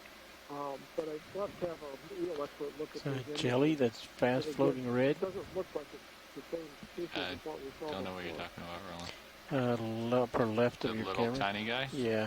Yeah.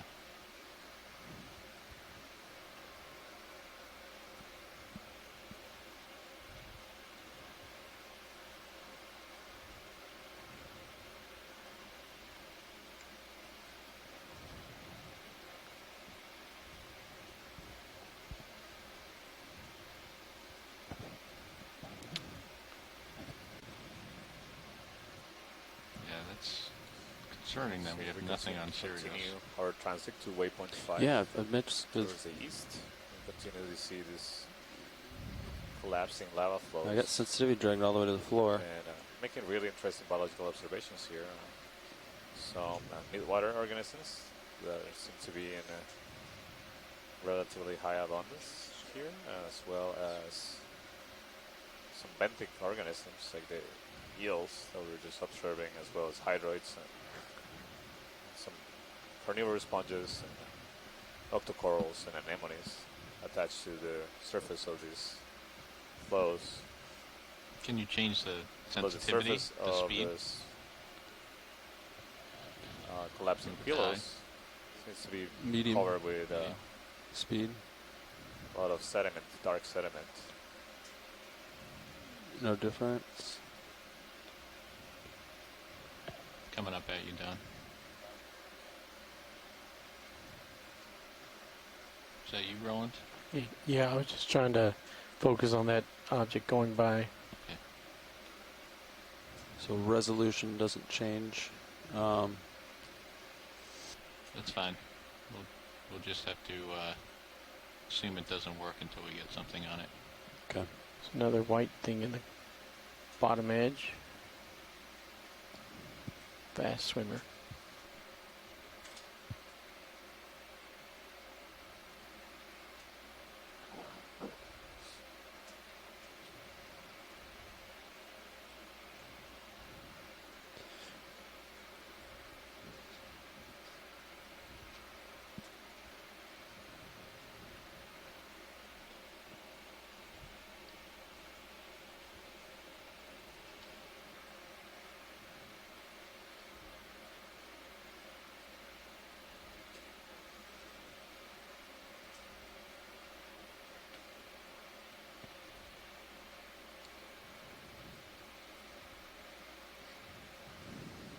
So again, for those that are just joining us, you might be wondering why we are not seeing a lot of fluids like hydrothermal vents in this active volcano. We started the dive at the area surrounding the central cone of the that is found in the crater of this volcano. Starting to see more things on the edges of the rock. Water with really large load of particles, so those high turbidity looked like diving in milk, essentially. Another Couldn't fish see upper much. left. We managed to move to an area where we Okay, ship moves complete paths. gain visual of the seafloor, and we're able to collect a sample of flocculated material. It's likely iron oxide with biofilms of Move bacterial complete. biofilms, Thank you, Bridge. as well as polychaete, red polychaete worm that is a scavenger of dead fish that we've observed it's die pretty in much instant. this lower part surrounding the cone. So an area that is been known before for being particularly poisonous to a lot of, or toxic to a lot of animals, as that was discovered originally in 2005. And we collected hopefully a couple of these worms that are adapted to live in that toxic environment. And from there we move to shallower spot, about 100 meters shallower. So right now we're at a depth of 700 meters, and we're looking at some of the top parts of the central part of the cone. It has 4 peaks. We're in the northeastern peak, and we're trying to make our way west. You guys ready for another move? To characterize the newer parts of this central cone that have been, we've seen that are originated in the last few years. As we move, we've also seen some of these eels that resemble the eels that were originally observed in 2005, an area of high density that was referred to as Eel City, although we haven't seen them in such high abundances let's let that go. throughout in this dive yet.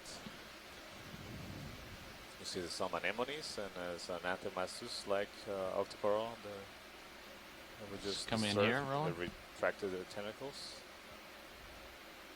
There's a stock hydroid. We collected one of the specimens a few moments ago. This appeared to be the same kind with the dark purple or reddish coloration in the center tentacles, and in general darker color than the ones we observed in previous dives and deeper depths in this region. All right, come on out. If we can.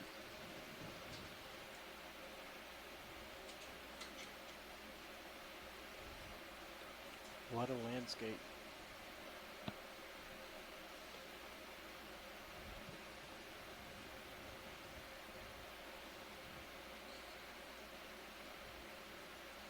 So the reason why we're moving west, as I mentioned, is So that do we have another right now ship this moving? is likely to be No, not yet. You ready for one? Yeah. Okay. rock and an area that has erupted from the seafloor. Bridge not RV as now. recent as the rocks get that fish have in the erupted water in the western part of the Yeah, we're Seamount. ready So for a that's ship what we're move. interested in heading that way 20 to meters, characterize bearing newer parts of 270 this degrees, gulf. speed 0.1 knots. Hey, come on out. Yep. He came back. So I'll just mention It's a good copy. Bill Chadwick, that Another I'm one at your impressed with how base. much ash is on these pillows we've been going over. A lot more fish than I anticipate. Come on in, Roland. In the deep sea, we're at a depth of 700 meters here. It's missing a fin, or is Generally, it? people don't think Come in that tight. explosive eruptions are possible or common, and so clearly there's been Chomped ash on him a little bit. produced here that's draping all pillow lava. So, I'm guessing that the ash was produced by these younger eruptions that the multi-beam survey has shown, and as Move initiated. Thank you, Bridge. Santiago just commented, we're heading west to get onto the younger parts of this cone. So it could be the eruption of those western parts of the cone produced ash that has rained down from above and covered all these Come on out, Roland. You good? older pillows that were already in place. But, I'd like to offer an Ship is just starting to move, pilots. explanation.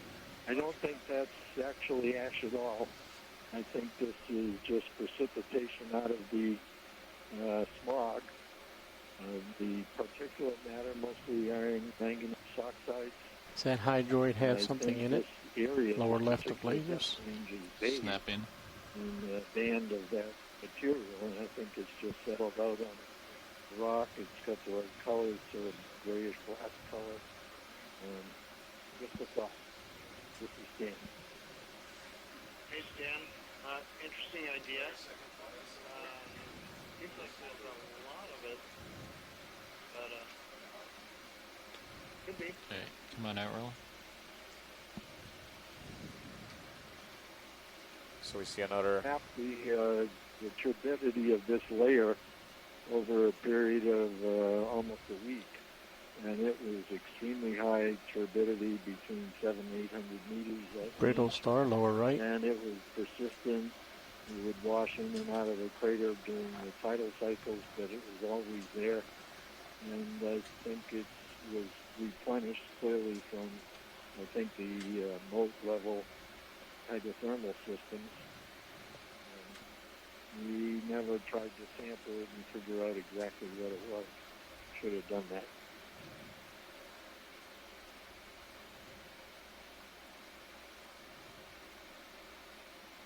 Come on in, Roland.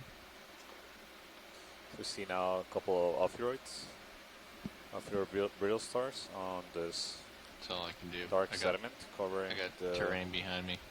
collapsing Copy that. pillow lava flows. Ready to come on out.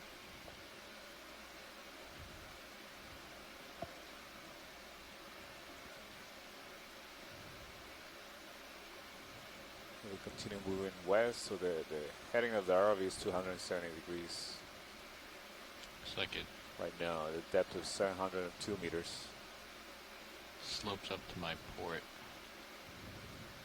And then it's not much out ahead of us. I mean, just more. It's not climbing on us. Yeah. Yeah. Let's come in on this guy, Roland. Schmutz. Come in tight. Alright, come on out. See what this is.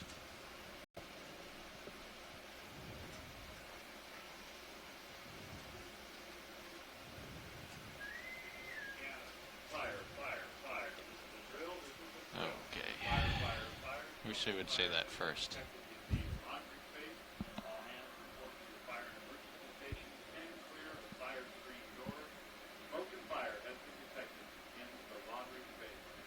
Does it look fuzzy on the top left of that alarm rock, announcement. the direction you're going? Drill, fire Biological. drill that often, I think it's every week aboard the NOAA ships, and many ships do the same thing. Let's do a snap zoom here. Just a drill to be prepared. I'm sorry, in case could you of a repeat? real Let's do a snap emergency. zoom. So, just so you know, that was just a alarm. Yeah, we recorded for some of this training. earlier, so. We will continue to dive Right. as the rest of the And crew Let's come on out then if we've already got this. takes part of the drill. So you see another anemone here, and I see another stock hydroid, and on the top of the rock Let's get this there's guy right a here. red Antomassus-like octocoral. Right now we're imaging carnivorous sponge. Mini sponge.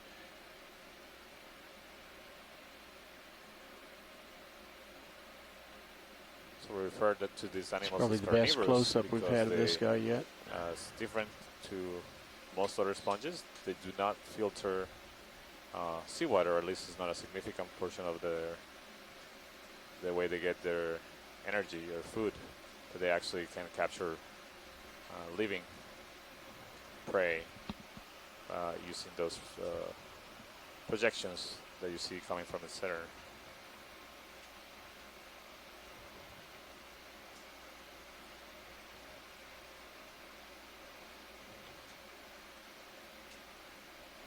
Just hold that for a few seconds. And we're clear. Come on out. Ooh, nice Antomathus. Anything else you want to see here, watch lead? So right on the top of this outcropping rock is an octocoral, Anthomastus, a mushroom That's coral. Come on in, spectacular. Rule. Yeah. It's partial. This, yeah. I've So we've got my seen toe this at stuck. much greater depths. He's seen, yeah, but this looks very different. If you remember, we imaged one in the deep Rose Atoll, and it had a much larger concentration of polyps, as well as a different coloration. The ratio, the size of the tentacles, of the polyps compared to the size of the body, which was Partial. different. The other one, the tentacles were smaller, not as tall, Kill the lasers. and the body, I guess you can call it that way, where the tentacles or the polyps raised from, was white. This one is completely red. So there's been some interest in the age of the Can we look at the base of that type? specimens that are observed. Watch and, lead wants to see that. all the flows that we observe right now have to be less than 18 years old, because this cone that we're diving on did not exist in 1999. So that would mean that the coral we're looking at has to be less than 18 years in age.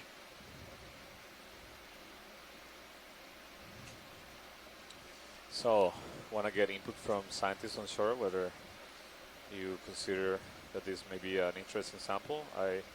I propose this as a sampling because we collected and observed several of these animals deeper. Do we have any boxes left? Actually, no. The ones we collected were shallower. Bio? Shallower in of Tau Island. That was the first dive we had, and this looks very, very, very different from those So we don't. we collected, or the one we collected of Tau. So this is likely a different species. Jeff kind of mentioned both bios had stuff So out. what about on the starboard side? What do we have? You got like a rock on your.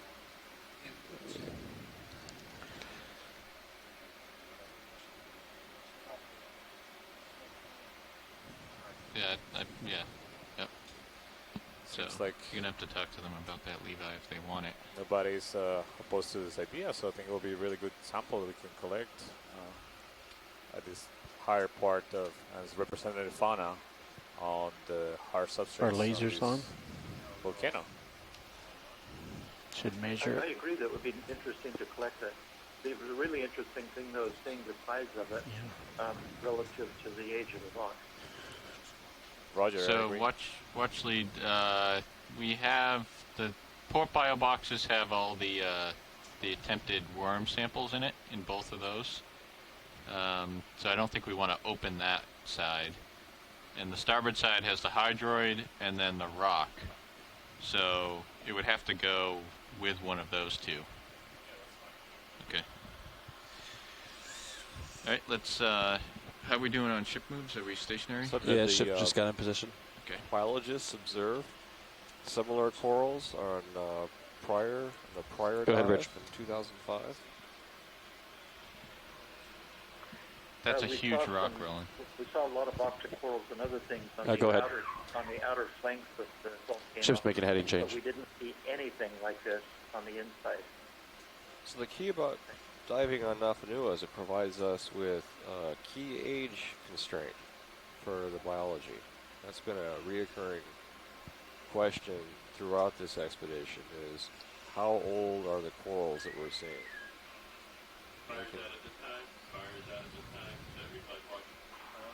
I wonder if we can try to grab the rock with it. I don't know if it will break off. What do you think? We can attempt it. So this isn't an But we important might lose it. geology sample, unless the folks on shore think this is important. Well, I'm thinking more to preserve the biological specimen. Okay. Yeah, well, if you do that, you might also be able to grab the... Is there an anemone on the side, or...? That might be, yeah, I don't know if the whole thing will fit in the bio box. We can. Okay. I'll refer that to the ROV pilots. I'm not sure where it's going to break, so we might get both. We might get. So that coral is Roger. going to look a lot like a mushroom here. You're going to understand why it's called a mushroom coral. As soon as that claw touches the coral, you'll see why. Learning fast, man. I've learned a couple things on this expedition.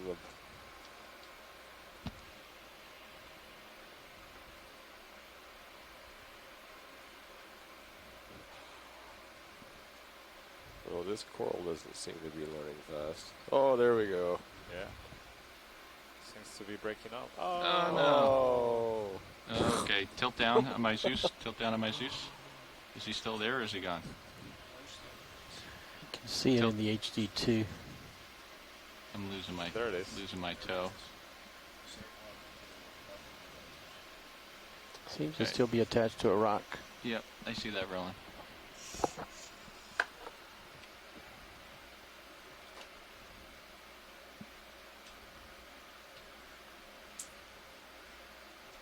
And there's a fish saying hi.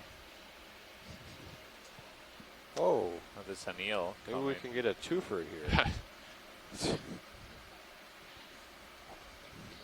I mean, I might be able to get a piece of the eel. It won't be pretty. Quick, grab it by its tail. I wonder if anybody's ever been able to capture or collect a fish using a manipulator claw of an ROV. So is this similar to what was seen earlier? It's, yeah, but another striking thing that you were alluding to, that when it gets scared, it contracted the polyps, but you can see the tentacles, but the polyps you see are sticking out. So this is very different from the one we saw. Interesting. Shallower, Tau. So indeed, I think this is a different species from what we So find. Tau, the tentacles and polyps contracted, right? Oh, that was Yeah. Rose, wasn't it? No, it was Tau. I remember it was near the summit, or the flatter areas that we were looking at. Ah, perfect.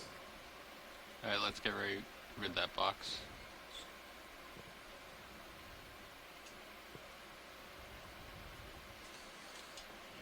All right, tilt down, mini Zeus. Luckily, the part of the rock that is. All right, and extend the draw.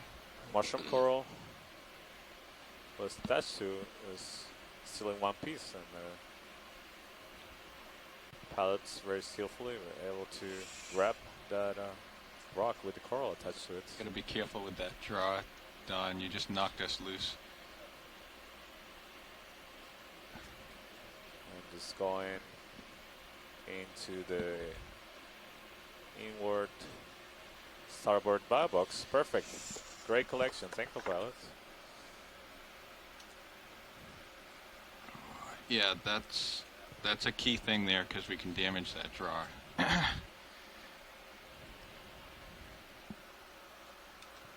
just the Ford for future collection, specimen 4. Yep, that's a key thing you got to keep an eye on. Logical, and this 9th dive of the expedition. Right now we are in Vailulu'u Seamount, Vailulu'u volcano. All right, that's good. And we're at depth of 701 meters.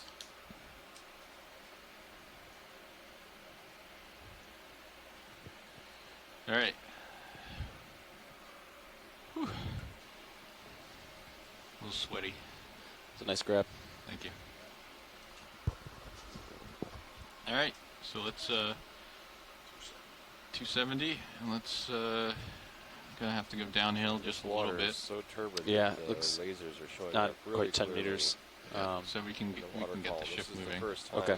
Looks like there's not much ahead of me. It's all going to be downhill here. This expedition. Unfortunately. So shouldn't be too steep though, right?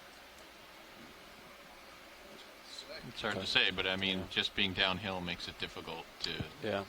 I mean, I don't know. We'll see what happens. So you ready for a move? Yes. Pretty Jarvie nav. So right now the vehicle's going downhill so that we can continue to traverse over to waypoint 5. So as a result, we're not going to get great views of the geology in front of us. Jelly. Yeah, oh wait, Santiago, what's this floating by? I don't know. This is coming right at me. spectacular. Pretty Jarvie nav. It's minimum focus. Not sure. Yeah, he's coming right at me. Maybe we can get a rewind on that and see what that looks like. Yeah. Yeah, ready for a ship move. Really strange. 20 meters. Beautiful. Bearing 270 degrees. Speed decimal 1. It was red. Looked like a star shape. It's a good copy. It sort of looked like Potential a with potential tentacles. jellyfish or a ctenophore. I couldn't Yeah. tell you. Could have been a jellyfish. Yeah. Maybe we'll get a Snap zoom on rewind this guy. by our video team. Come in tight. Yeah, I think it was a jellyfish. All right, come on out. Right now we're seeing another of those larvation houses with the animal inside. Salp or something on the right. Swimming tunicates. At the bottom of the screen we see another. Ship move initiated. Thank you, Bridge. Out the corals, mushroom corals. We collected one, and then there's another. Come on in, Roland. This is another one of those colonial. Don't have a lot of room Salt. here because I'm right on the bottom. So we saw a pyrosome earlier. So there's a tubular colonial aggregation of these animals that cooperate. Yeah, this one actually is a true south, Santiago. Yeah. You're right. So again, we're seeing a much greater abundance of come on out. Pelagic organisms. Pelagic refers to animals that live their lives in the water column. Yeah, that's drops off pretty significantly there. Yeah, look at How that. do you refer to animals that live their lives? Seamount, the vertically migrating fauna. Other option, instead of going straight to waypoint 5, is following a contour. Down during the day. Coming south a little bit. Well, it's something for science to decide what they want to do. Thought that they often accumulate. Can you for turn that on one of my reason, aphelites, Stone? Around seamounts, but that provides a food base for animals Should be at baked the too. seamounts, and so some things, perhaps even these eels, can be more abundant in seamounts because of that. That's one of the ideas behind the large populations of some of the fish like armorhead and alfonsino that were exploited at seamounts north of the Hawaiian Islands, was that the vertically migrating animals were providing food for seamount No, it's creatures. bank 4. Sorry. Yeah, thanks for our observation. Yeah, Bruce. that's it. I got it. Definitely one of the ideas we have is why also some seamounts may be such a You can important come down a hotspots little, of Don. biological Well, hotspots. So actually, there's your abundance altitude's only 10. organisms on that. Yeah. Yeah. Matt, you had a question? No, that's okay. Okay.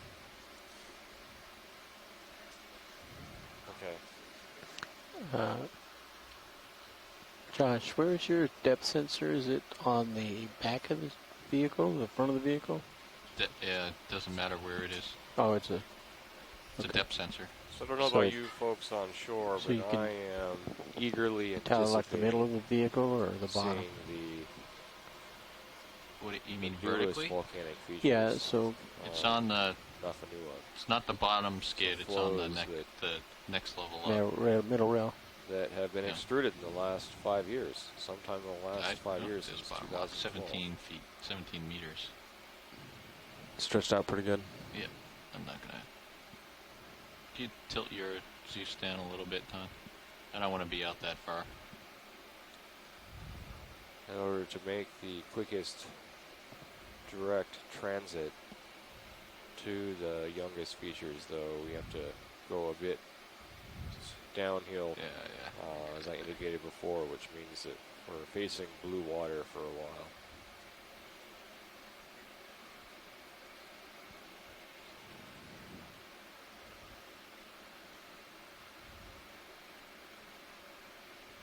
Okay, video's going to swap out.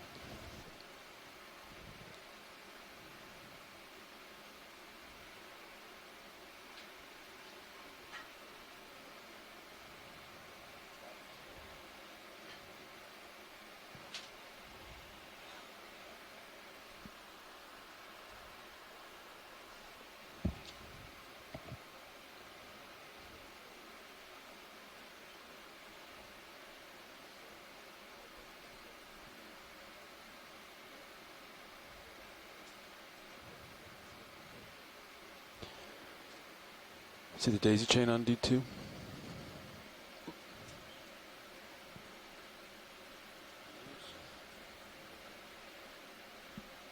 It's okay. Okay.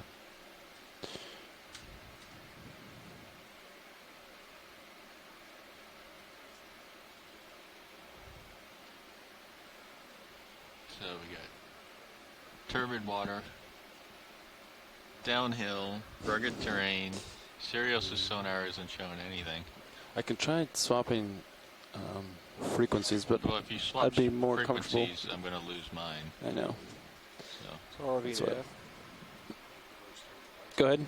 Yeah, approximately how far are we from the summit of this Waypoint ridge? 5 distance is 150 meters. Not sure we're going to go to waypoint 5. I think we're more interested in getting on top of that ridge. Okay. At this point.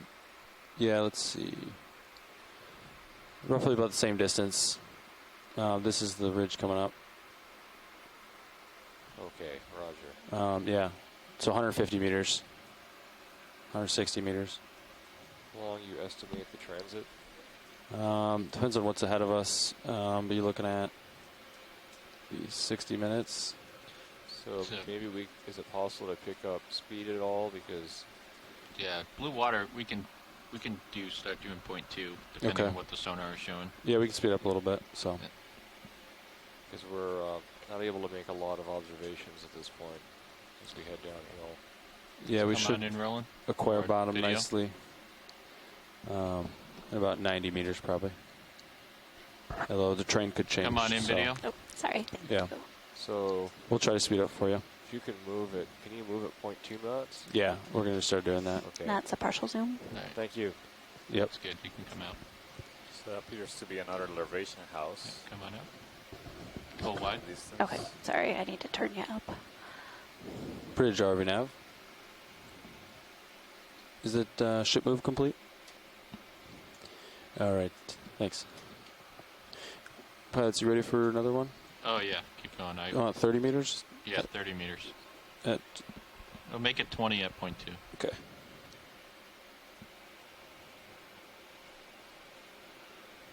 Bridge RV nav. Ready for a ship move 20 meters, bearing 270 degrees, speed decimal 2.